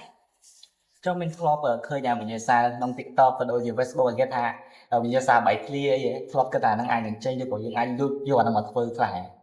ពេលខ្លះយើងមើលតាមវិញ្ញាសាដែរបើសិនជាយើងគិតថាវិញ្ញាសាហ្នឹងវាមើលទៅគួរសមយើងយកមកធ្វើប៉ុន្តែធ្វើហ្នឹងក៏យើងអត់បានរំពឹងថាវានឹងចាញ់ដែរយើងធ្វើដើម្បីឲ្យយើងគិតថាលំហាត់ហ្នឹងយើងអត់ដែរខូចឧទាហរណ៍ថាបើសិនជាអូសទៅយើងមើលថាអូលំហាត់នេះដូចចលៃអត់ដែរឃើញយកមកធ្វើវាមកតែបើសិនជាគិតថាពេលធ្វើទៅគេអាចនឹងចាញ់អាហ្នឹងក៏យើងអត់ដឹងដែរដោយសារតែយើងគ្រាន់តែឃើញថាលំហាត់ហ្នឹងគួរឲ្យចង់ធ្វើលំហាត់ហ្នឹងយើងអត់ដែរឃើញអញ្ចឹងយើងគ្រាន់យកវាមកធ្វើដើម្បីឲ្យយើងដឹងថាតើប្រសិននៃការធ្វើលំហាត់ហ្នឹងវាមិនតែប៉ុណ្្នឹងឯង អាការខ្ញុំគៀកនឹងប្រឡងហ្នឹងអស់ TikTok ក៏ឃើញអាវិញ្ញាសាបែកឃ្លាអា Facebook ក៏ឃើញវិញ្ញាសាបែកឃ្លាដែរគាត់ថាវិញ្ញាសាបែកឃ្លាចង់20វិញ្ញាសាហើយខុសគ្នាទាំងអស់តែមួយណាឃ្លាបកបអញ្ចឹងអាហ្នឹងធ្វើទាំងអស់តែមានវិញ្ញាសាខ្លះចេញមែននិយាយលេចេញមែនចឹងហើយក៏បាននិយាយជាជំនួយរបស់ខ្ញុំមួយដែរចឹងហើយវិញ្ញាសាទាំងអស់នេះគាត់ថាធ្វើវាដើម្បីឲ្យយើងយកទៅយើងបាក់ expect ថាវានឹងចេញដូចអីដែលគេថាបែកឃ្លាទេធម្មតាក្រសួងគាត់បង្ងាឲ្យលេខឃ្លាទៅ cho nênស្មីដែរទៅលើមុខវិជ្ជាទាំងអស់ធម្មតាយើងសិនតែអីតែមានការព្រួយបារម្ភទៅលើមុខវិជ្ជាណាមួយហើយតែមានមុខវិជ្ជាណាមួយថាយើងបារម្ភខ្លាំងគេថាយើងអាចនឹងភ្លាត់វាចំពោះខ្ញុំពេលប្រឡងខ្ញុំគិតថាមួយជាដែលខ្ញុំភ្លាត់មាន2កំណត់ហើយនឹងជីវៈហើយកំណត់ហ្នឹងខ្ញុំគិតថាខ្លួនឯងខ្សោយតាំងពីយូរមកហើយអញ្ចឹងហើយខ្ញុំបានខំរៀនតាំងពីដើមឆ្នាំរហូតដល់ចុងឆ្នាំប៉ុន្តែវានៅតែអត់ល្អវានៅតែបាននីតិ2ដោយសារតែខ្ញុំនឹងថាខ្ញុំខុសឲ្យគេនៅពេលកំឡុងពេលប្រឡងកំណត់ហ្នឹងគឺខ្ញុំដឹងខ្លួនឯងច្បាស់ហើយថាកំណត់ខ្ញុំមិនអាចឈានទៅដល់ A បានទេព្រោះខ្ញុំដឹងហើយថាកំណត់ខ្ញុំខុសណាចង់ពេលដែលចេញលទ្ធផលមកគឺខ្ញុំអត់ចាំបាច់ព្រួយបារម្ភឬអត់ចាំបាច់សើចអីទេដោយសារតែខ្ញុំដឹងហើយថាកំណត់ខ្ញុំដឹងតែបាន2ហើយដូចគីមីសម្រាប់ការរៀនគឺរងពិបាកសម្រាប់ខ្ញុំដោយសារតែគីមីមានកលឹះច្រើនអញ្ចឹងទីមទីយើងទៅរៀនរាល់ថ្ងៃហើយពលរដ្ឋបានច្រើនជាងការលំហាត់នេះប្រធានគេមកអញ្ចឹងប៉ុន្តែគេគ្រាន់ឲ្យរបៀបធ្វើគឺអញ្ចឹងហើយបន្ទាប់មកឲ្យគេដាក់លំហាត់មកមួយទៀតគេគ្រាន់តែដូរពាក្យនៅក្នុងប្រធានហ្នឹងឯងប៉ុន្តែរបៀបធ្វើគឺដូចគ្នាអញ្ចឹងអ្នកខ្លះគាត់ចាប់ផ្ដើមខន់ច្រឡំហើយថាហើយមិនលំហាត់នេះប្រធានខុសគ្នាមិនក៏របៀបធ្វើដូចគ្នាអញ្ចឹងទៅទាំងដែលក៏ពិតអាហ្នឹងគឺគេគ្រាន់តែដូរពាក្យឯងចឹងចំពោះខ្ញុំហ្មងពេលដែលខ្ញុំធ្វើលំហាត់គីមីគឺខ្ញុំព្យាយាមមើលពីរបៀបនៃការធ្វើណូតនៅពាក្យណាដែលវាដូចគ្នាហើយធ្វើលំហាត់ឲ្យបានច្រើនយកលំហាត់ណាដែលខ្ញុំអត់ច្បាស់យកមកធ្វើម្ដងទៀតធ្វើម្ដងហើយម្ដងទៀតម្ដងហើយម្ដងទៀតបើសិនជាខ្ញុំនៅតែច្បាស់ទេខ្ញុំទៅសួរគ្រូបន្ថែមទៀតចាំថាមុខវិជ្ជាដែលបារម្ភមានតែកណ្ដិតហើយនឹងគីមីចុះការគីមីហ្នឹងបានគេដែរគីមីបាន A ហើយតែបាននៅតែបាន A ចុះចំពោះតារាវិញបារម្ភទៅលើមុខវិជ្ជាគេជាងគេដែរតែខ្ញុំបាននិយាយមុនហ្នឹងអញ្ចឹងខ្ញុំចូលចិត្តធ្វើលំហាត់ច្រើនអញ្ចឹងមុខវិជ្ជាដែលតាក់ទងមួយលំហាត់ខ្ញុំអត់ទៅបារម្ភបានទេមុខវិជ្ជាដែលអត់ទៅតាក់ទងមួយលំហាត់បានខ្ញុំបារម្ភដូចជាប្រវត្តិហើយនិងភាសាខ្មែរប្រវត្តិភាសាខ្មែរពីហ្នឹងខ្ញុំរៀងបារម្ភជាងគេចុះចំពោះជីវៈមានសំណួរដែរជីវៈមានសំណួរប៉ុន្តែ មានអារម្មណ៍ថាសំណួរវាដូចលក្ខណៈវិទ្យាសាស្ត្រវាដំណាក់ខ្ញុំវាយកពីដំណើរការវាទៅយើងអាចឆ្លើយបានណាខ្ញុំរៀនចូលចិត្តទិញជីវៈជាងប្រវត្តិ ចុះមូលហេតុអីដែលយើងបារម្ភទៅលើមុខវិជ្ជាភាសាខ្មែរដែរ ដោយសារតែមុខវិជ្ជាភាសាខ្មែរខ្ញុំរៀនស្ទើរនៅរឿងនឹងបកស្រាយអញ្ចឹងបកស្រាយកំណត់សំខាន់យើងបានច្រើនហ្នឹងខ្ញុំរៀនស្ទើរទៅបើខ្ញុំចេះតែបារម្ភហើយប្រធានភាសាខ្មែរវាក៏មានច្រើនអញ្ចឹងទៅយើងពិបាក វាពិបាកក្នុងការចាំរឿងអស់ហើយសាច់យកទៅបកកែជាក្នុងការទិញ ឡើយ ចុះចំពោះមុខវិជ្ជាប្រវត្តិវិញមូលហេតុអីដែលយើងគិតថាមានរឿងពិបាកពួកយើង ថាតែមុខវិជ្ជាប្រវត្តិមានព្រឹត្តិការណ៍ច្រើនហើយខែឆ្នាំពេលខ្លះពិបាកចាំចាំថាខែឆ្នាំហ្នឹងមានព្រឹត្តិការណ៍អីកើតឡើងខែឆ្នាំហ្នឹងមានព្រឹត្តិការណ៍អីកើតឡើងអញ្ចឹងទៅវាជាផលបាក់មួយសម្រាប់ខ្ញុំដែរ មានធ្លាប់ច្រឡំឆ្នាំគ្នា មានតែញយដែរហ្នឹងពេលខ្លះយកឆ្នាំនេះថាព្រឹត្តិការណ៍នោះពេលឆ្នាំនោះថាព្រឹត្តិការណ៍នេះទៅវាខុសវាផ្ទុយគ្នា ចុះតែលើខ្មែរមានធ្លាប់ច្រឡំតួអង្គដាក់ខុសរឿង ត្រង់ហ្នឹងអត់ទេអត់ដែរ ចាំទេអត់មកវិញយើងចុះទៅលើខ្មែរថាខ្ញុំល្មុនបានធ្លាប់អានទៅលើអ្នកគ្រូលោកគ្រូអត់កាយទៅលើវិញ្ញាសាតែទឹកដីខ្មែរខ្ញុំឃើញមានកូនសិស្សខ្លះគាត់សរសេរទាវជាកូនរបស់ម៉ាក់ធើងអីចឹងមានគាត់សរសេរទៅច្រឡំមកថ្នាក់ហ្នឹងហ៎ ខ្ញុំអត់ដែរច្រឡំថ្នាក់ហ្នឹងតែថាទេឈ្មោះតួអង្គផងខ្ញុំធ្លាប់ ធ្លាប់តែបង្កើតរឿងខ្លួនឯងមកថ្មីណាចុះធ្លាប់គិតថាខ្លួនឯងអត់បាននិទេសអេ ធ្លាប់គិតដែរពេលខ្លះមានអារម្មណ៍ថាអស់កម្លាំងចិត្តលេងផ្លូវចង់រៀនអញ្ចឹងទៅក៏មានអារម្មណ៍ថាចង់បោះបង់ដែរតែគិតសតទៅខំឲ្យយូរដែរហើយក៏ខំខ្លាំងដែរអញ្ចឹងមានតែលើកទឹកចិត្តខ្លួនឯងខំរៀនបន្ត ចុះអាចប្រាប់បានឯពេលណាថាយើង break out ជាងគេក៏ដូចជាយើង burn out ជាងគេកន្លងពេលការសិក្សា និយាយទៅពេលដែល burn out ពេលដែល burn out ពីច្រើនពេលដែលខ្ញុំអស់កម្លាំងពេលដែលខ្ញុំជិញពីរៀនព្រឹកល្ងាចហើយមកដល់ផ្ទះមានអារម្មណ៍អស់កម្លាំងពេលខ្លះមានអារម្មណ៍ថាលេងចង់រៀនតទៀតយើងអស់ហ្មងអស់ពីខ្លួនលេងហ្មង តែវាមានកតាយតែជំរុញឲ្យយើងនៅតែមកអង្គុយរៀនដែរ គេថាតែជំរុញខ្ញុំមកអង្គុយរៀនតទៅមុខទៀតដោយសារតែខ្ញុំគិតថានិទេសអេហ្នឹងវាមានន័យចំពោះខ្ញុំចំពោះក្រុមគ្រួសារខ្ញុំមានបើក្រុមគ្រួសារខ្ញុំកាន់តែមានកិត្តិយសអីជាងមុនអញ្ចឹងតែបើខ្ញុំចិត្តខំតទៅមុខទៀតរហូតដល់មានថ្ងៃហ្នឹង ចុះនៅពេលថាយើងបាក់ទឹកចិត្តយើងអត់ចង់រៀនយើងចង់បោះបង់ចោលនៅតែអាម្ដងយើងមានវិធីសាស្ត្រអីនៅក្នុងការលើកទឹកចិត្តខ្លួនឯងឡើងវិញមកយើងក្នុងការបោះបង់ចោល ភាគច្រើនហ្មងពេលខ្លះខ្ញុំយករឿងអស់ហ្នឹងទៅនិយាយមួយលោកគ្រូអ្នកគ្រូខ្ញុំមានលោកគ្រូម្នាក់ដែលខ្ញុំតែតែនិយាយមួយគាត់ចឹងទៅគាត់តែតែលើកទឹកចិត្តខ្ញុំទៅធ្វើឲ្យខ្ញុំកាន់តែមានកម្លាំងចិត្តហ្មងសិនជាខ្ញុំលើកទឹកចិត្តខ្លួនឯងខ្ញុំអត់សូវមែនទេតែបើសិនជាមានអ្នកលើកទឹកចិត្តខ្ញុំមានអារម្មណ៍ថាខ្ញុំមានកម្លាំងចិត្តជាងមុន អញ្ចឹងកតាពេលច្រើនគឺលោកគ្រូអ្នកគ្រូពុកដែរណាគាត់ជួយលើកទឹកចិត្តយើងបន្ថែមទៀតចុះចំពោះស្មីវិញស្របមានការបោះបង់លេងថាលេងចង់បានដោយសារយើងធ្វើការហត់ពេកឬក៏អីពេកឬក៏ពេលណាថាយើងអាច break out ខ្លាំង ការខ្ញុំធ្លាប់ពេលហ្នឹងខ្ញុំមានអារម្មណ៍ថាខ្ញុំ stress ខ្លាំងដោយសារតមានពេលមួយដែលខ្ញុំរៀនហ្នឹងអត់ចេះខ្ញុំមានអារម្មណ៍ថាខ្ញុំខ្សោយខ្លាំងដោយសារខ្ញុំអត់អាចរៀនចេះក្នុងមេរៀនហ្នឹងហើយគាត់ថាបើសិនជាអត់ចេះមេរៀនហ្នឹងមិនបានអេបើសិនគ្រាន់តែមេរៀនតូចមួយប៉ុណ្ណឹងអត់ចេះផងហ្នឹងហើយពេលហ្នឹងគឺ stress ខ្លាំងដោយសាររៀនអត់ចេះហើយបាក់កម្លាំងទៀតចឹងទៅក៏ខ្ញុំឲ្យពេលខ្លួនឯងមួយថ្ងៃពីរថ្ងៃយកពេលហ្នឹងសម្រាប់បានថាក្នុងមួយថ្ងៃពីរថ្ងៃហ្នឹងខ្ញុំទៅរៀនពូធម្មតាប៉ុន្តែមកដល់ផ្ទះវិញគឺខ្ញុំអត់រៀនអីទេខ្ញុំមកដល់ផ្ទះគឺខ្ញុំគេខ្ញុំព្យាយាមធ្វើឲ្យខ្លួនឯងហ្នឹងមានអាភាពមួយដែលថាឲ្យតាមខ្លួនឯងឲ្យពេលខ្លួនឯង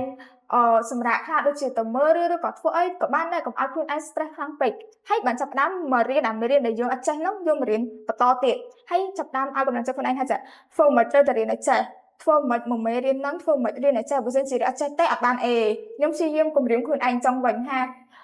ហើយនិយាយថាចានិយាយអេគេមិនមែនត្រង់តែមេរៀនប៉ុណ្ណឹងរៀនអត់ចេះទេបើមិនជាមេរៀនប៉ុណ្ណឹងរៀនអត់ចេះចង់មកនិយាយអេយកមកទៅអីបើប៉ុណ្ណឹងរៀនអត់ចេះផងហ្នឹងហើយមួយទៀតពេលដែលខ្ញុំមានអារម្មណ៍មួយថាខ្ញុំបាក់ទឹកចិត្តខ្ញុំចូលទៅក្នុង Facebook ឬក៏ TikTok អីចឹងខ្ញុំវាយអក្សរនិទេសអេហើយគេផុសនៅលើ ទូរស័ព្ទផុសនៅលើអីចឹងខ្ញុំមើលថាពេលគេបាននិយាយទៅមិនគេសប្បាយមិនចឹងណាចឹងហើយយកអីគេទស្សនវិជ្ជារបស់គេហ្នឹងមកប្រៀបធៀបกับខ្លួនឯងវិញថាបើសិនជាខ្ញុំបាន A ខ្ញុំប្រហែលចឹងដែរចឹងខ្ញុំត្រូវតែខំប្រឹងបន្ថែមទៀតហើយមួយវិញទៀតដោយសារតខ្ញុំមានការលើកទឹកចិត្តពីមនុស្សជុំវិញខ្លួនមិនថាទាំងគ្រួសារទាំងលោកគ្រូអ្នកគ្រូទាំងអីទាំងអស់ហើយដោយលោកគ្រូចឹងគាត់ព្យាយាមលើកទឹកចិត្តខ្ញុំមិនថាទាំងលោកគ្រូឬក៏អ្នកគ្រូអីពេលដែលខ្ញុំមានអារម្មណ៍ថា stress ខ្ញុំចាប់ផ្ដើមទៅនិយាយមួយគាត់ថាខ្ញុំអត់ដឹងថាមុខវិជ្ជានឹងខ្ញុំទៅរួចអត់ទេឧទាហរណ៍ថាបើសិនជាមេរៀនគីមីមួយខ្ញុំមានអារម្មណ៍ថាខ្ញុំរកចេះឯងខ្ញុំចាប់ផ្ដើមទៅនិយាយមួយលោកគ្រូគីមីវិញខ្ញុំថាលោកគ្រូមេរៀននេះខ្ញុំចង់អត់សូវបានទេខ្ញុំត្រូវធ្វើមិនលោកគ្រូជួយឲ្យកលឹះខ្ញុំតិចមកសុំពេលគាត់ឲ្យមកខ្ញុំចាប់ផ្ដើមរៀនតាមគាត់ចឹងគាត់ថាវាមានប្រសិទ្ធភាពមែនចឹងខ្ញុំគិតថាបើសិនជាខ្ញុំមានអារម្មណ៍មួយថាខ្ញុំបាក់ទឹកចិត្តខ្ញុំត្រូវតគិតពីអីដែលខ្ញុំចង់បានគិតពីគោលដៅដែលខ្ញុំចង់បានហើយទៅរកជំនួយពីមនុស្សជុំវិញខ្លួនជាក់ស្ដែងដូចជាលោកគ្រូអ្នកគ្រូឬក៏គ្រូសាចឹងទៅដើម្បីគាត់យកមកលើកទឹកចិត្តយើងហើយអីដែលសំខាន់ហ្នឹងគឺយើងត្រូវលើកទឹកចិត្តខ្លួនឯងថាយើងត្រូវតែបាន A បើមិនជាយើងអត់បាន A ទេវាអត់សមទេដោយសារយើងបានខិតខំប្រឹងប្រែងយូរមកហើយបើមិនជាយើងឈប់ពាក់កណ្ដាលទីវាអាចមានអាសាបងតែថាយើងប្រឹងមកយូរហើយតែបែរយើងឲ្យខ្លួនឯងសម្រាកយើងឲ្យខ្លួនឯងសម្រាកយូរប៉ុណ្ណាដែរល្មមតែយើងអាច recover ខ្លួនឯងមកវិញបានអត់យូរទេអាចមួយថ្ងៃឬក៏ពីរថ្ងៃដោយសារពេលដែលយើងសម្រាប់យូរយើងកាន់តែអត់មានអារម្មណ៍ចង់រៀនវិញពេលដែលយើងឈប់កាន់តែយូរយើងកាន់តែណាយយើងកាន់តែពជាថាឈប់មួយថ្ងៃទៀតយូរគឺយើងលេងរៀនហ្មងអញ្ចឹងយើងឲ្យពេលខ្លួនឯងមួយថ្ងៃឬក៏ពីរថ្ងៃពេលមួយដែលសមស្របថាខួរក្បាលរបស់យើងចិត្តគំនិតរបស់យើងនឹងវារឹងមាំមកវិញអញ្ចឹងយើងរៀនតទៀតយើងសម្គាល់មិនដល់ចិត្តគំនិតរបស់យើងរឹងមាំមកវិញបាទយើងនិយាយថាដឹងថាខ្លួនឯងអាចនឹងតទៅមុខទៀតបានព្រោះពេលដែលខ្ញុំមានអារម្មណ៍មួយថាខ្ញុំ stressដឹងតែខ្ញុំអត់មានអារម្មណ៍ចង់ធ្វើអីហើយក៏អត់មានអារម្មណ៍ចង់ជួបណាគេទាំងអស់ប៉ុន្តែបើសិនជាខ្ញុំមានអារម្មណ៍ថាខ្ញុំរងមាំខ្ញុំអាចចិត្តគំនិតនឹងខួរក្បាលរបស់ខ្ញុំនឹងវាត្រឡប់មកវិញគឺខ្ញុំចាប់ផ្ដើមចង់ចេះចង់ដឹងចង់លើបានន័យថាចង់ចាប់ផ្ដើមរៀនបន្តទៀតហើយចង់ចេះតែក្រៅដើម្បីជួបមនុស្សជុំវិញខ្លួនមកវិញអញ្ចឹងអាហ្នឹងខ្ញុំដឹងខ្លួនឯងហើយខ្ញុំតែងតែឲ្យពេលខ្លួនឯងរហូតព្រោះពេលរៀនភាគច្រើនគឺខ្ញុំអត់ចង់អសិទ្ធិខ្លួនឯងខ្ញុំតែងតែឲ្យពេលខ្លួនឯងសម្រាប់រហូតពេលខ្ញុំគិតថាខ្ញុំ stress ឲ្យពេលខ្លួនឯងសម្រាប់ចុះគាត់ថាខ្លួនឯងសម្រាប់យូរអាចនឹងកើតទៅជាភាពខ្ជិលទេអាចដែរចឹងហើយបើខ្ញុំជារកពេលសម្រាប់តែមួយថ្ងៃឬក៏ពីរថ្ងៃបើសិនជាខ្ញុំលើសនឹងអាចត13ថ្ងៃឬក៏4ថ្ងៃខ្ញុំកាន់តែខ្ជិលហើយកាន់តែអត់លេងចង់ធ្វើអីហ្មងចឹងមិនច្រើនយើងឲ្យការសម្រាប់តែមិនសម្រាប់យូរពេកហ្នឹងហើយយើងត្រូវមានវិន័យខ្លួនឯងដែរតែកន្លងពេលសម្រាប់ហ្នឹងក៏យើងនៅតែរៀនដែរគ្រាន់រៀនតិចជាងមុនហ្នឹងហើយគ្រាន់តែរៀនតិចជាងមុនយើងគ្រាន់តែយើងទៅរៀនកំប៉ុនទៅរៀនរត់អីធម្មតាទៅអត់ធម្មតាផ្ទះវិញយើងរៀនតែ1ម៉ោង2ម៉ោងឬក៏ពេលខ្លះយើងមិនបាច់រៀនតែយើងឲ្យពេលខ្លួនឯងសម្រាប់ប៉ុន្តែពេលសម្រាប់ហ្នឹងត្រូវមានវិន័យខ្លួនឯងថាសម្រាប់តែមួយថ្ងៃហ្នឹងឬក៏2ថ្ងៃហ្នឹងទេបើមិនជាលើពី3ថ្ងៃចឹងយើងមានតនកម្មអីឲ្យខ្លួនឯងខ្លះឧទាហរណ៍ថាបើមិនជាសម្រាប់លើ3ថ្ងៃឲ្យពេលខ្លួនឯងធ្វើលំហាត់ហ្នឹង50លំហាត់អីចឹងទៅថាបើមិនជាយើងឈប់ហួសអីដែលយើងធ្វើយើងដាក់វិន័យឲ្យខ្លួនឯងវិញតែបើមិនជាយើងឈប់ត្រឹមថ្ងៃដែលយើងដាក់ខ្លួនឯងចឹងអាហ្នឹងអត់អីវិញពេលណៃ50លំហាត់ហ្នឹងអត់ stress លើដើមទេណាអត់អីទេដោយសារពេលបើសិនជាខ្ញុំធ្វើអញ្ចឹងខ្ញុំមានអារម្មណ៍មួយថាវានេះវិញណាវាស្រួលសម្រាប់ខ្ញុំវិញដោយសារថាពេលធ្វើអញ្ចឹងទៅធ្វើឲ្យខ្ញុំកាន់តែមានទំនួលខុសត្រូវទៅលើអីដែលខ្ញុំធ្វើជាងមុនចុះទៅលើពេលគៀកបាក់ឌុបហ្នឹងខ្ញុំចាំបានថាចិត្តដល់គៀកថ្ងៃបាក់ឌុបមែនតើដោយកំឡុងខែ7អាហ្នឹងអត់ស្អីគេតែកំឡុងខែ7ដូចជាមានសង្គ្រាមទុះឡើងហើយព័ត៌មានក៏ចាប់ផ្ដើមល្បីខ្លាំងដែរតើពេលហ្នឹងយើងអាចរក្សាការ focus របស់យើងមិនដែរទៅលើមេរៀនដោយសារពេលហ្នឹងព័ត៌មានដូចជាជ្រួលច្បល់មែនតើដោយសារការមានសង្គ្រាមខាងព្រំដែនអញ្ចឹងណាពេលហ្នឹងខ្ញុំរឹងគិតដែរខ្ញុំខ្លាចណាស់គិតពីរឿងមានសង្គ្រាមហ្នឹងផងគិតពីការសរសើររបស់ខ្លួនឯងផងគិតថាតើគេអាចនឹងប្រឡងអត់ខ្លាចតែគេឲ្យជាប់ឬក៏គេអាចនឹងលើកឲ្យប្រឡងអីចឹងទៅប៉ុន្តែខ្ញុំនៅតែរក្សាគោលជំហរនៅរៀនដដែលព្រោះខ្ញុំគិតថាអាការរៀនហ្នឹងវាពិតជាសំខាន់បើមិនជាគេចង់ប្រឡងយើងចេះបើមិនជាគេអត់ប្រឡងក៏អីដែរពួកអីយើងបានខំអស់ហើយបើមិនជាគេប្រឡងយើងអាចចាប់ក្តីសម័យរបស់យើងបានតែបើមិនជាគេអត់ប្រឡងក៏អីដែរដោយសារតែយើងបានខំរួចស្រេចហើយយើងអត់បានទុកពេលហ្នឹងឲ្យតែគាត់ចោលទេអញ្ចឹងថាគេប្រឡងក៏បានអត់ប្រឡងក៏បានតែដូចជាគៀកថ្ងៃហ្នឹងគេមានការលើកថ្ងៃទៅមុខមកតង់ទៀតហ្នឹងហើយតែពេលហ្នឹងយើងមានអារម្មណ៍ដែរថាយើងត្រៀមខ្លួនថាអូខេថ្ងៃនេះយើងនឹងចាប់ផ្ដើមត្រៀមខ្លួនការប្រឡងតែដល់ពេលចដល់ថ្ងៃមែនតើហើយចាប់ផ្ដើមលើកថ្ងៃទៅមុខទៀតអារម្មណ៍ថាធម្មតាដោយសារតែពេលដែលគេលើកថ្ងៃហ្នឹងជាកំឡុងពេលដែលខ្ញុំអាចវឹកហាត់ខ្លួនឯងបន្ថែមទៀតខ្ញុំថាពេលកំឡុងពេលគេលើកថ្ងៃហ្នឹងខ្ញុំដោយសារតែមករយៈពេលគេលើកថ្ងៃហ្នឹងខ្ញុំបានមើលមេរៀនបន្ថែមដូចគ្នាហើយការមេរៀនទាំងអស់ហ្នឹងក៏អាចចេញនៅពេលប្រឡងដូចគ្នាចេញច្រើនមែនតើអាពេលហ្នឹងគេលើកថ្ងៃហើយខ្ញុំគិតថាអូខេគេឲ្យឱកាសក្នុងការលើកថ្ងៃហើយហើយយើងមិនខំបន្ថែមអញ្ចឹងខ្ញុំក៏ចាប់ផ្ដើមបុកបន្ថែមនៅពេលគេលើកថ្ងៃហ្នឹងទៅក៏វាបានជួយខ្ញុំច្រើនដូចគ្នា តាមស្ញយើងមានគ្រឹះតាំងពីដើមមកក៏យើងអត់ពិបាកហត់ខ្លាំងដូចជាពេលអាគេលើកឯងដែរវាជាសំណាងផងតែវាជាបញ្ហាក្នុងប្រទេសផងចុះពុទ្ធឡាវិញទៅលើបញ្ហាសង្គ្រាមនៅខាងព្រំដែននឹងអ្នកគិតឲ្យយើងប្រឡងដែរមានអារម្មណ៍មិនដែរពេលហ្នឹង បងហើយខ្ញុំរៀងឆ្លួយច្បល់ដែរពេលយប់ឡើងអញ្ចឹងជាពេលដែលខ្ញុំតែងតែរៀនត្រៀមថ្ងៃបាក់ដប់ហ្នឹងបងហើយខ្ញុំមានអារម្មណ៍ថានឹកអត់សុខខ្ញុំអង្គុយ scroll ត social media scroll មើលថាតើស្ថានភាពហ្នឹងមិនហើយ តែខ្ញុំអត់ដែរគិតថាខ្ញុំអត់ដែរគិតថាគេនឹងឲ្យយើងឈប់អូតូឯងខ្ញុំគិតថាគេនៅតែប្រឡងចឹងខ្ញុំនៅតែព្យាយាមពេលដែលខ្ញុំអារម្មណ៍ខ្ញុំរៀងលេងស្អីចង់ដឹងណាស់ហើយខ្ញុំព្យាយាមរៀនដែរនៅតែបកការ focus មកលើការរៀនវិញដែរ ប៉ុន្តែនៅតែយូរនៅតែចូលមើល scroll មើលចង់ដឹងថាស្ថានភាពហ្នឹងមិនហើយហ្នឹងហើយដោយសារវានៅអត់សុខទេដូចយ៉ាងម៉េចតែយើងបាក់ focus ដែរសង្គ្រាមនៅក្នុងប្រទេសអញ្ចឹងយើងពិបាកក្នុងការ focus ចោះចំពោះការលើកថ្ងៃវិញមានអារម្មណ៍មិនដែរពេលហ្នឹងលើកថ្ងៃហ្នឹងវាជួយមានអារម្មណ៍ថាជួយខ្ញុំបានច្រើនដែរពេលខ្លះខ្ញុំថាមួយទឹកហ្នឹងខ្ញុំត្រូវមើលគេជីវៈពាក់កណ្ដាលប្រវត្តិពាក់កណ្ដាលតែវារៀងហួសអញ្ចឹងទៅគេលើកថ្ងៃហ្នឹងក៏ជួយខ្ញុំដែរជួយខ្ញុំមើលបានកាន់តែច្រើនជាងមុនហើយនឹងស៊ីជម្រៅជាងមុនអញ្ចឹងកន្លងពេលលើកថ្ងៃនេះយើងមើលទៅលើវិញ្ញាសានទិញច្រើនជាងហ្នឹងហើយសារដល់ខ្ញុំធ្វើលំហាត់មករៀងច្រើនដែរអញ្ចឹងខ្ញុំដោតលើវិញ្ញាសានទិញច្រើនជាងចុះកន្លងពេលគៀបបាក់ដប់ហ្នឹងធម្មតាកាន់តែគេកាន់តែខំបន្ថែមតែយើងកាន់តែខំបន្ថែមឬក៏យើងទុកពេលហ្នឹងថាអូខេយើងអាច relax ខ្លះតែថាវាមិនដែរយើងចេះណាមួយថ្ងៃពីរថ្ងៃគៀបបាក់ដប់ហ្នឹងទេអត់ទេខ្ញុំខំមកតាំងពីដើមហើយអញ្ចឹងពេលកាន់តែគៀបខ្ញុំរៀនកាន់តែដក clear ក្នុងការរៀនសម្រុកខ្ញុំអត់សម្រុករៀនដើម្បីត្រៀមហ្នឹងឯងខ្ញុំរៀនដក clear មើលមកម៉ោងពេលខ្ញុំរៀនហត់ខ្ញុំអត់កម្លាំងខ្ញុំសម្រាប់លឿនជាងជាងមុនណាជាងពេលយើង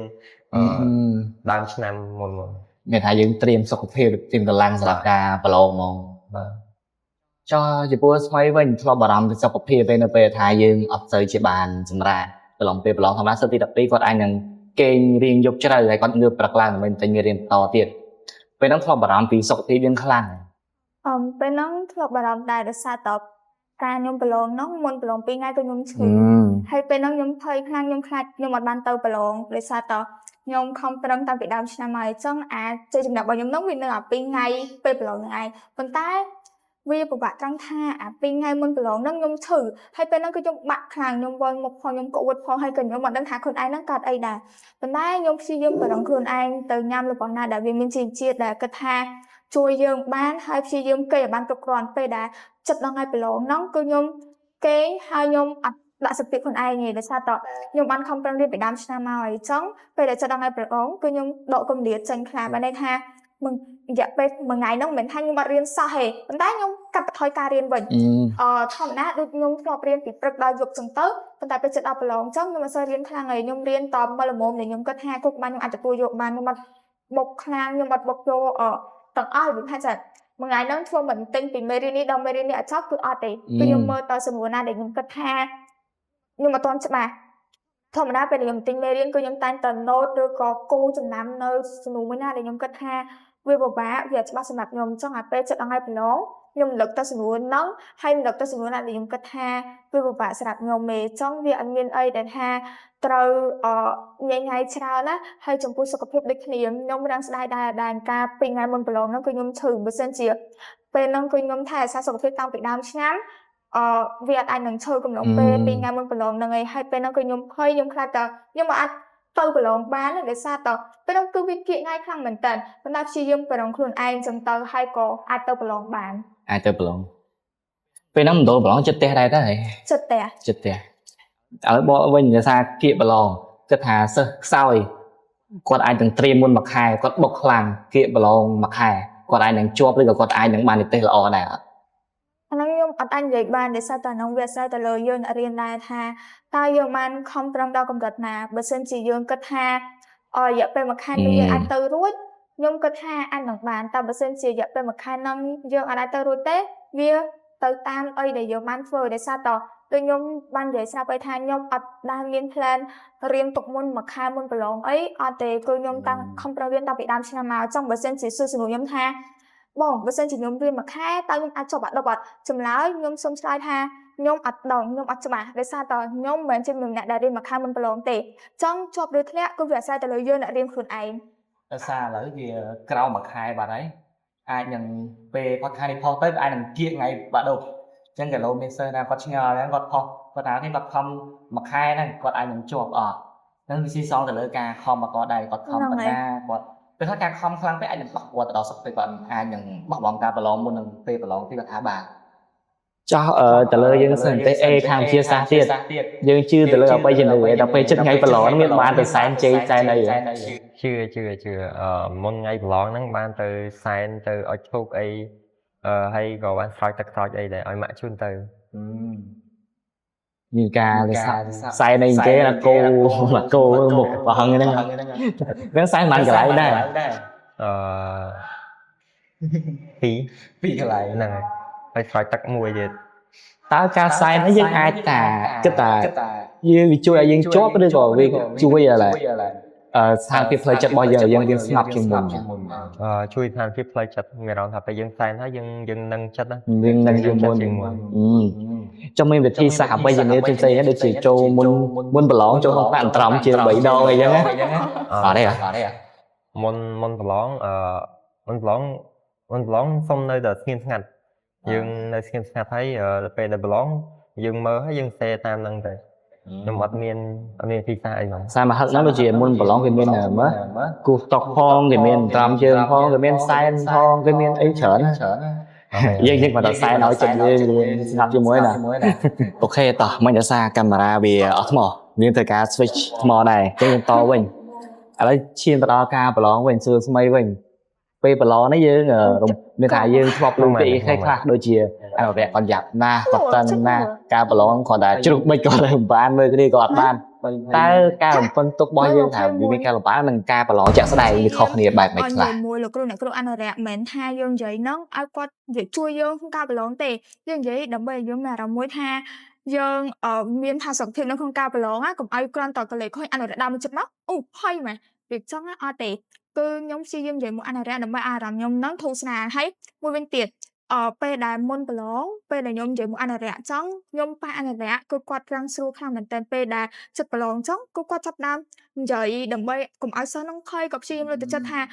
យើងចេះប៉ុណ្ណាធ្វើប៉ុណ្ណឹងទៅកុំភ័យកុំសួរគ្នាកុំអីឲ្យសោះហើយព្យាយាមធ្វើមួយឲ្យច្បាស់ហើយកុំខ្លាចអនុរៈចង់ខ្ញុំគិតថាខ្ញុំមានសំណាងដែរដោយសារតែខ្ញុំប៉ះអនុរៈហ្នឹងស្រួលប៉ុន្តែក៏មិនប្រកាសថាអនុរៈដែលកាចហ្នឹងគាត់ពិបាកដែរជួនកាលអត្តចរិតរបស់គាត់គឺអាស្រ័យទៅលើយើងអ្នកប្រឡងផ្ទាល់ថាតើយើងធ្វើខុសគោលការណ៍នៃការប្រឡងហ្នឹងអត់ព្រោះបើសិនជាយើងធ្វើខុសគោលការណ៍លោកគ្រូអ្នកគ្រូអនុរៈគាត់មានសិទ្ធិនៅក្នុងការ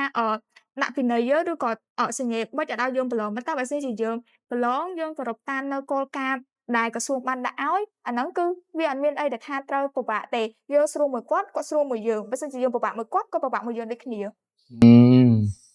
តើពេលហ្នឹងមានធម្មតាអ្នកចេះគេជាប់តាមពីក្រសួងណាបើសិនយើងចេះច្បាស់ហើយយើងអត់បាក់ភ័យរឿងអនុរៈគាត់ដើរតែគាត់គ្រាន់តែសង្កេតឯផ្សេងព្រោះវាជាតួនាទីរបស់គាត់យើងអត់មានបានតែធ្វើអីខុសយើងមានអីត្រូវភ័យបើសិនជាយើងស្រួលមួយគាត់ក៏ស្រួលមួយយើងដូចគ្នាតែបើសិនជាយើងធ្វើខុសគាត់មិនមែនថាកាច់ដាក់យើងគាត់ប្រាប់ថាកូនកុំធ្វើអញ្ចេះអញនឹងខុសគោលការណ៍អីចឹងទៅតែបើសិនជាគាត់ប្រាប់ហើយយើងនៅតែស្ដាប់អាហ្នឹងគាត់ធ្វើតាមគោលការណ៍ដែលក្រសួងបានដាក់ឲ្យដូចគ្នាអ្នកខ្លះគាត់ឃើញអនុរៈដើមចិត្តញ័របិចពេលខ្លះចេះហើយគាត់អនុរៈដើមចិត្តភ្លេចអស់លេងអាហ្នឹងក៏វាអារម្មណ៍របស់គាត់បើចំពោះខ្ញុំគឺខ្ញុំព្យាយាមនិយាយមកអនុរៈ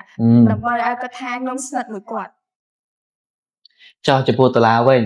អនុរៈមិនសូវភ័យតែអីគេថាខ្ញុំធ្លាប់ឮថាវាមិនមែនជាការពិតទេពេលកន្លងពេលប្រឡងនិយាយពាក្យចាំរាមដែលយើងធ្លាប់ឮពីក្រៅមកមុននឹងយើងចូលប្រឡងតែយើងប្រឡងចាក់ស្ដែងរបស់ហ្នឹងមិនមែនជាការពិតទេធ្លាប់ឮពាក្យគេខ្លះដូចជាអត់សូវបានមើលដល់ឡៃវូរៀងខ្លាំងពេកហើយតែពេលខ្ញុំចូលប្រឡងមុនប្រឡងហ្នឹងខ្ញុំភ័យខ្ញុំខ្លាចខ្ញុំសេលើកដាក់ហ្នឹងហើយទេសញ្ញាសម្គាល់ខ្ញុំខ្លាចច្រឡំសេអានេះអាចខ្លាចយើងខ្លាចច្រឡំដល់សញ្ញាសម្គាល់ចេះដល់ហើយណាខ្ញុំខ្លាចតែរឿងមួយ តែត្រឡប់យើងពីច្រើនដល់ពេលខុសយើងគូមកឆ្លោះទៅក៏គាត់ពេញកណ្ដាលហ្នឹងហ្មង ខ្ញុំត្រឡប់គូទៅមកឆ្លោះទៅឆ្លោះ តែឥឡូវបស្មីវិញទៅលើការមុនពេលប្រឡងយើងត្រូវត្រៀមអីគេខ្លះដើម្បីក្នុងការបង្ការទៅលើការកែផ្សេងផ្សេងដូចជាពេលខ្លះតុកអាចនឹងមានការប្រឡាក់តិចតួចឬក៏យើងអាចមានការកពុបទឹកកពុបអីដែលចៃដន្យហើយវាអាចខ្លាចទៅជាសញ្ញាសម្គាល់នៅពេលប្រឡងអញ្ចឹងណាចឹងខ្ញុំមាន tip ខ្លះ share ទៅកាន់សិស្សប្អូននៅក្នុងការគាត់បង្ការទាំងអស់ហ្នឹង ចំពោះបទពិសោធន៍ខ្ញុំផ្ទាល់ហ្មងមុនដែលពេលប្រឡងហ្នឹងគឺខ្ញុំបានរៀបចំសម្ភារៈសិក្សាដូចជាប៊ិចឬក៏បន្ទាត់អីដែលយើងត្រូវការចាំបាច់នៅក្នុងការប្រឡងហ្នឹងហើយពេលដែលយើងចូលទៅដល់បន្ទប់ប្រឡងភ្លាមយើងត្រូវមើលថាតើតុយើងមានប្រឡាក់អីអត់បើសិនជាប្រឡាក់យើងត្រូវមានកណាត់មួយយកមកចូលមួយទៀតខ្ញុំណែនាំឲ្យដាក់កណាត់ដូចជាអាចបានថាកសែឬក៏កណាត់អីដើម្បីទុកជូតតុឬក៏ជូតដៃអីចឹងទៅព្រោះអ្នកខ្លះគាត់ពេលទៅសេទៅគាត់បែកញើសដៃចឹងគាត់អាចយកអាដៃរបស់គាត់នឹងទៅចូលជាមួយនឹងអាវឬក៏សពតអីបានទេចឹងខ្ញុំណែនាំឲ្យគាត់ហ្នឹងមានកណាត់មួយសម្រាប់ជូតដៃឬក៏ជូតតុដើម្បីបង្ការកុំឲ្យវាប្រឡាក់ចឹងទៅហើយចំពោះដបទឹកសុទ្ធដូចគ្នាដបទឹកសុទ្ធហ្នឹងកុំដាក់នៅលើតុពេលណាដែលយើងដាក់នៅលើទឹកទៅជួនកាលយើងមួក្របអត់ចិត្តទេចឹងពេលដែលយើងទៅសេយើងអាចនឹងប៉ះដៃទៅលើដបទឹកហ្នឹងហើយអាចកពុបនៅលើកតាស់ប្រឡងរបស់យើងចឹងខ្ញុំណែនាំឲ្យយកដបទឹកហ្នឹងដាក់នៅខាងក្រោមឬក៏ដាក់នៅកន្លែងដែលយើងអង្គុយវិញហើយមួយវិញទៀតនៅពេលដែលលោកគ្រូអ្នកគ្រូអនុរិយគាត់ចែកกระดาษវិញ្ញាសាមកក៏ដូចជាกระดาษដែលយើងត្រូវទៅសេពេលប្រឡងហ្នឹងខ្ញុំណែនាំឲ្យគាត់មើលกระดาษហ្នឹងថាតើกระดาษហ្នឹងមានប្រឡាក់អត់ឬក៏មា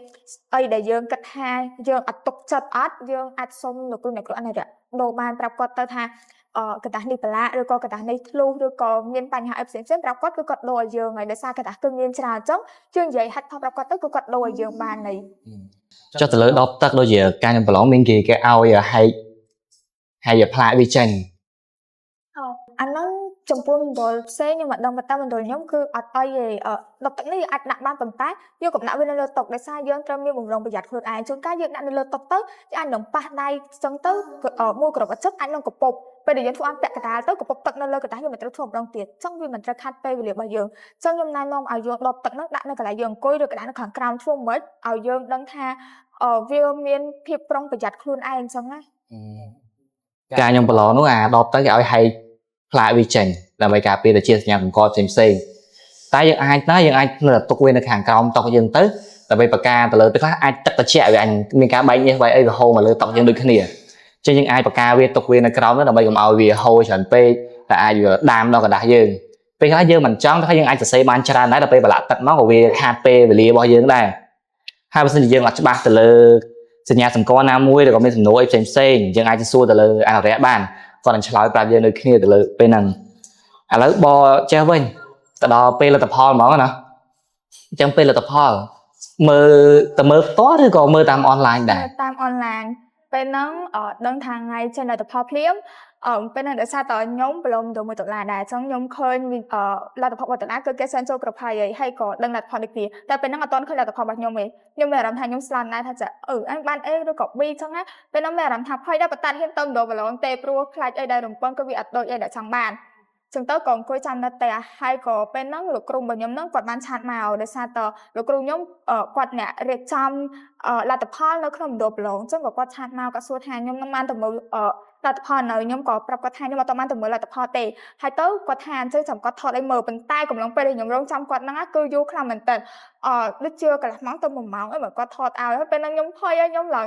ងសង្កត់ថាជិះពីហ្នឹងទៅមណ្ឌលប្រឡងដើម្បីមើលលទ្ធផលខ្លួនឯងប៉ុន្តែមកស្ទុះឡើងគឺគាត់សែនមកប៉ុន្តែសែនមកហ្នឹងក៏ខ្ញុំអត់ច្បាស់ដែរថាខ្លួនឯងនឹងបានអេគាត់ប្រាប់ថាខ្ញុំបានអេប៉ុន្តែខ្ញុំនៅតែច្បាស់ខ្ញុំខ្លាចគាត់កុហកខ្ញុំឬក៏គាត់និយាយថាប្រែងខ្ញុំអីចឹងណាអញ្ចឹងក៏ខ្ញុំប្រាប់គាត់ថាលោកគ្រូបានអេមែនហើយបន្ទាប់មកគាត់សែនកណ្ដាស់ហ្នឹងមកគឺខ្លួនឯងបានអេពេលហ្នឹងគឺលោតឡើងពេញហ្នឹងដោយសារតអីដែលយើងចង់បានគឺវា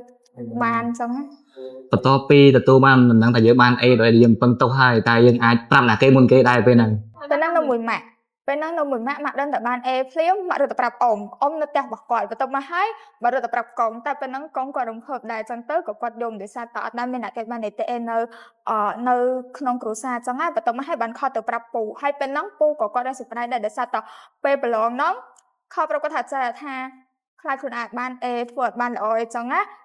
ទៅពេលទៅពូក៏ដែរ surprise ដែរគាត់ថាបាននិទេសអេចឹងទៅក៏គាត់សប្បាយចិត្តដូចគ្នាដោយសារតខ្ញុំរៀនមួយពូខ្ញុំតាំងពីខ្ញុំនៅថ្នាក់ទី4មករហូតដល់ខ្ញុំថ្នាក់ទី12ក៏ខ្ញុំនៅតែរៀនមួយគាត់ដែរប៉ុន្តែអត់ដឹកដល់ទេខ្ញុំគាត់ឆាតសួរលំហាត់គាត់អីតិចតួចចឹងណា Đẹp lụa không vậy chứ lại tập buồn đây Hà ơi bên năng đây ban tập bay mau rồi cọc buôn mau ấy tê sợ tha đây bay bằng buôn mau nó về là sao tia đó đây đó cơ thể sẽ ảnh ban ấy kê chụp một ban ấy hết chụp một ban ấy chụp một ban ấy không phải ở của ban biết không phải tiền ở một ban ấy tên là việc chăng á để đó cứ cây ảnh lụa màu bàn tay mặc cái thể sẽ cây sân tơi là tập hợp ban ấy của ban tơi 2 ngày ai clear mau cùng mùi prep đã lụa cào mau ai màu hát xoang chay màu hát hay còn mặc thể sẽ ai điệp trong khuôn điệp ấy xa để xa tờ thẩm na chừng nữa cứ mai yêu và sân chỉ dân tay khuôn xa ban vì mình sẽ để đây cho màu chăng á chẳng tới có tờ điệp trong khuôn điệp trong ấy nhạc ba nhạc ấy hai hết một cái trăm là tập hợp để xa là tập hợp giờ tụi mới nằm đỡ chân lươn chỉ ca pho tam thầy cái xù cho còn cái trăm là tập hợp bên năng được chỉ tông bằng với cả toàn trái nhảy cái trên mong với vậy là ai chẳng tờ hay bên năng cái trăm cái tặng slan năng cái phây phong ấy phong cái thật sẽ anh ban e ate bạn ban thơm mới tới việc sống đượcไปhếtไปđến học anh ban e tới còn mẹ rồi mới thà ca không trân năng vì trên là tập hợp này ចេញទៅផលចោះចំពោះដុល្លារវិញមើលតាមអនឡាញដែរក៏ទៅមើលផ្ទាល់ ខ្ញុំមើលតាម online ដែរពេលហ្នឹងខ្ញុំនៅចាំមើលនៅផ្ទះជុំគ្រួសារ ចុះពេលដែលថាដឹង A ដំបូងហ្នឹងមានអារម្មណ៍មិនដែរហើយប្រាប់ទៅណាគេមុនគេដែរ ពេលហ្នឹងខ្ញុំនៅផ្ទះខ្ញុំនៅផ្ទះនៅក្រោយហើយម៉ាក់ខ្ញុំគាត់នៅមុខគាត់នៅមុខទៅពេលហ្នឹងមិត្តភក្តិខ្ញុំសិនឲ្យដែរមិត្តភក្តិខ្ញុំវាទៅមើលផ្ទាល់វាសិនឲ្យខ្ញុំទៅខ្ញុំចូលមើលហើយក៏ឃើញថាខ្លួនឯងបាន A ពេលហ្នឹងខ្ញុំរត់ទៅមុខភ្លាមខ្ញុំឃើញតែគេខ្ញុំអប់ហ្នឹងខ្ញុំឃើញម៉ាក់ឃើញយាយខ្ញុំអប់ទាំងអស់ហើយបានដើរទៅប្រាប់ប៉ាទៀត ចុះទៅតពីបាន A ហើយសិស្សបងគាត់ចង់ដឹងហើយថាយើងទទួលបានរង្វាន់អីគេខ្លះពីទេ A ហ្នឹងអាចរៀបរាប់តិចបានទេ វត្តដែលទទួលបានពីនីតិ A ហ្នឹងមានដូចជាលើកដំបូងហ្នឹងបាននៅខាងខេត្តគាត់ឲ្យអញ្ចឹងទឹកប្រាក់ចំនួន 4 លានរៀលតមកបានយើងទៅឡើងទៅទទួលនៅភ្នំពេញហ្នឹងជួបសម្ដេចមាន tablet លុយ 2 លានហើយនឹងbọn xem đây sao cái tu tơi dân tơi tôi đôi chia này thế ban scholarship ban ấy tiết rồi ដូចជាអត់តែអាហ្នឹងអាស្រ័យលើការប្រឡងចូលតាមសាលាមួយ តាមសាលាមួយអ្នកសាលាគាត់មាននីតិ A បានប្រហែលភាគរយចឹងទៅឬក៏មាន scholarship សាលាតម្រូវយើងនៅតែប្រឡងចូលដែរទៅចុះចំពោះស្មីវិញបានគេខ្លះដោយសារនីតិ A មួយសិស្សខុសគ្នាអនុវត្តអាចនឹងខុសគ្នាដែរពេលខ្លះអាចបានពីម៉ាក់ប៉ាអីដែរពេលខ្លះ ទេការបាននីតិហ្នឹងបានដំបូងគេបានពីម៉ាក់មកឲ្យ20ឡាហើយម៉ាក់ថាយកទៅញ៉ាំអីញ៉ាំទៅពេលហ្នឹងទៅមកហើយខាងខេត្តគាត់ឲ្យចំនួន 4 លានរៀលហើយពេលហ្នឹងដូចជាមានការ sponsor ពីធនាគារវឌ្ឍនៈដែរគាត់បានដូចជាផ្ដល់ឲ្យ 20,000 រៀលហើយនឹងឧបត្ថម្ភភេសជ្ជៈមួយចំនួនដែរបន្ទាប់មកហើយបានទៅជួបសម្ដេចបានថវិកា 2 លានរៀលជាមួយនឹង tablet មួយគ្រឿងហើយពេលដែលយើងទៅជាមួយទៅជួបសម្ដេចហ្នឹងខាងខេត្តក៏គាត់បានរៀបចំនៅការធ្វើដំណើរឲ្យយើងទាំងការស្នាក់នៅទាំងថ្លៃញ៉ាំថ្លៃអីគឺគាត់ចេញឲ្យទាំងអស់យើងទៅតែខ្លួនទេគឺថាយើងគ្រាន់តែរៀបចំខ្លួនដើម្បីទៅខាងខេត្តគាត់ចេញឲ្យទាំងអស់ហើយខ្ញុំក៏ទទួលបានអាហារូបករណ៍ពីសាលាដែលខ្ញុំកំពុងរៀនផងដែរហើយប៉ុន្តែអាហារូបករណ៍ហ្នឹងមិនប្រកាសថាបានទាំងអស់គ្នាទេជួនកាលសាលាខ្លះក៏គាត់ទាមទារឲ្យប្រឡងចឹងទៅហើយក៏សាលាខ្លះទៀតក៏គាត់យកសិស្សដែលបាននីតិ A យកទៅរៀនដល់មិនចាំបាច់បង់លុយចឹងដែរ យកថាតាមសាលាក៏ប្រឡងសាលាគាត់ឲ្យអូតូតាមសាលាផ្សេងៗចឹងទៅ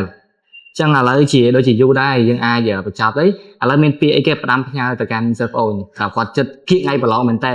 អាចនឹងថតទៅអាចនឹងគៀកថ្ងៃប្រឡងមែនតើព្រោះនេះយើងថតវាតិចជាមួយខែទៀតពេលវេលានៃការប្រឡងរបស់ពួកគាត់ចឹងមានការអីលើកទឹកចិត្តពួកគាត់ក៏ដូចជាចំណងទី28ខែមួយទៀត ចំពោះខ្ញុំអត់មានអីច្រើនទេក្នុងកំឡុងរយៈពេលហ្នឹងខ្ញុំដឹងថាអ្នកខ្លះក៏គាត់កំពុងតែភ័យព្រោះខ្លាចថាអត់បានលទ្ធផលដែលគាត់អាចចង់បានអ្នកខ្លះទៀតខ្លាចថាខ្លួនឯងប្រឡងអត់ជាប់ប៉ុន្តែកុំភ័យរយៈពេលប៉ុណ្ណឹងបើសិនជាយើងខំរយៈពេលក៏វានៅយូរខ្លាំងតែបើសិនជាយើងអត់ខំរយៈពេលហ្នឹងក៏វានៅតិចចឹងអីដែលខ្ញុំចង់ណែនាំគាត់ហ្នឹងព្យាយាមរៀនហើយធ្វើផែនការអនុវត្តជាប្រចាំហើយកុំគិតថាខ្លួនឯងធ្វើអត់បានដល់ណាយើងនៅតែខំប្រឹងយើងនឹងអាចធ្វើវាបានហើយការថែរក្សាសុខភាពក៏ជាអីដែលសំខាន់ដែរបើសិនជាយើងខំប្រឹងរៀនតាំងពីដើមឆ្នាំរហូតមកដល់ឥឡូវហើយសុខភាពយើងខ្សោយយើងអាចទៅប្រឡងបានការខំប្រឹងតាំងពីដើមឆ្នាំរហូតមកដល់ឥឡូវហ្នឹងគឺវាអាសាបងហ្មងចង់ជាចុងក្រោយអីដែលខ្ញុំចង់ណែនាំហ្នឹងគឺកុំភ័យព្យាយាមរៀនកុំគិតថាលឿនពេកយូរពេក ខំរៀនទៅដល់ថ្ងៃប្រឡងយើងប្រកាសជាដល់ថ្ងៃថា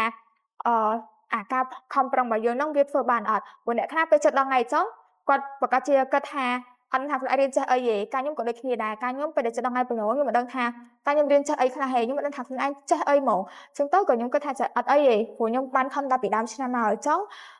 អីដែលខ្ញុំចេះហ្នឹងគឺខ្ញុំបញ្ចេញវា2ថ្ងៃពេលប្រឡងហ្នឹងឯងអញ្ចឹងខ្ញុំមានតែប៉ុណ្្នឹងឯងចំពោះដំបូន្មានដែលខ្ញុំចង់ផ្ដល់ឲ្យទៅកាន់សិស្សប្អូនអញ្ចឹងមានថាឲ្យយើងអាចលំបាកមុនតិចទៅដើម្បីទទួលបានអីដែលយើងចង់បានធម្មតាផ្លូវមកកាន់នីតិ A វាមិនស្រួលទេតែជួនកាលអីដែលយើងចង់បានយើងត្រូវតែខំបើមិនជាយើងអត់ខំមិនបានព្រោះអត់មានអីបានមកដែលអត់មានការខំប្រឹងទេតើបើយើងខំអស់ហើយលទ្ធផលមកវាមិនដូចការពឹងទុកអាហ្នឹងក៏យើងមិនសោកស្ដាយព្រោះយើងបានខំហើយអស់ហើយពីដើមឆ្នាំមកអាហ្នឹងអាចឡើងពិបាកធ្វើចិត្តដែរដោយសារឧទាហរណ៍ថាបើសិនជាយើងរំពឹងចង់បាន A យើងទៅបាន B ព្រោះពេលនេះខ្ញុំគិតដែរខ្ញុំគិតថាចាដោយសារតែខ្ញុំចង់បាននីតិ A ចឹងខ្ញុំគិតថាបើសិនជាខ្ញុំបាន B តើអាជីវិតរបស់ខ្ញុំហ្នឹងវានឹងទៅជាយ៉ាងណាខ្ញុំព្យាយាមគិតដែរប៉ុន្តែពេលដែលគិតយូរទៅក៏ខ្ញុំចាប់ផ្ដើមវាថាឲ្យទៅខ្លួនឯងវិញខ្ញុំថាបើសិនជាខ្ញុំបាន Bខ្ញុំប្រកាសជាខកចិត្តដែរបើសិនជាយើងចង់បាន A យើងទៅបាន B អាណាមខកចិត្តចឹងត្រូវខកចិត្តដែរប៉ុន្តែយើងនិយាយថាខកចិត្តក៏ខកទៅប៉ុន្តែយើងត្រូវគិតទៅមុខទៀតថាជីវិតរបស់យើងអាផ្លូវដើររបស់យើងហ្នឹងវាមិននៅតែត្រឹមហ្នឹងទេវានៅបន្តទៀតជួនកាលយើងបាននីតិ B កំឡុងពេលប្រឡងមែនក៏មិនប្រកាសថាទៅដល់សកលយើងខ្លាចទៅជាសិស្សដែលខ្សោយយើងខ្លាចទៅជាសិស្សដែលមិនលេចធ្លោដែរជួនកាលយើងបាននីតិដែលយើងអត់ចង់បាននៅកំឡុងពេលនេះប៉ុន្តែទៅសកលយើងអាចខ្លាចទៅជាសិស្សម្នាក់ដែលលេចធ្លោក៏ថាបានដែរព្រោះជីវិតរបស់យើងមិនមែនចប់ត្រឹម10ប៉ុណ្្នឹងទេធម្មតាទូទៅនីតិ A គេអាចទៅយើងរំលឹកមួយខែពីរខែដំបូងបន្ទាប់មកក៏អ្នកនីតិផ្សេងៗថាគាត់មិនពឹងទុកគាត់ក៏អាចធ្វើចិត្តបានដូចគ្នាអនាគតនៅវែងឆ្ងាយទៀតហើយចុះចំពោះតារាមានអីបន្ថែមពីលើនឹងទៀតទេចំពោះខ្ញុំអីដែលខ្ញុំចង់ផ្ដាំផ្ញើទៅដល់សិស្សប្អូនដែលគាត់ប្រឡងនាពេលឆាប់នេះអត់មានអីច្រើនទេខ្ញុំចង់ផ្ដាំថាយើងខំប្រឹងមកយូរហើយគោលដៅរបស់យើងក៏បានសេតរួចហើយដែរអញ្ចឹងយើងត្រូវខំប្រឹងបន្ថែមទៀតអាគៀកហ្នឹងយើងខំប្រឹងមកយើងខំប្រឹងផងយើង relax ខ្លះផងអញ្ចឹងណាហើយនៅពេលដែលគៀកមែនតើយើងចាប់ដើមដកឃ្លារៀងឆ្ងាយយើងកាន់តរវល់យើងកុំសូវរៀនឲ្យសម្រុកខ្លាំងពេកយើងរក្សាសុខភាពយើងឲ្យបានល្អជាងមុនហ្នឹងហើយព្រោះសុខភាពយើងវាសំខាន់ដែរនៅពេលប្រឡងហ្នឹងធម្មតាបើអត់សុខភាពក៏ប្រឡងកើតដែរថ្ងៃប្រឡងឈឺអីចឹងទៅទោះយើងទៅកើតតែបើសិនមានការជួសរោឬក៏ការវិលមុខការអីផ្សេងក៏វាប៉ះពាល់ទៅដល់ការប្រឡងកំឡុងពេលប្រឡងរបស់យើងដែរហ្នឹងហើយអញ្ចឹងហើយដើម្បី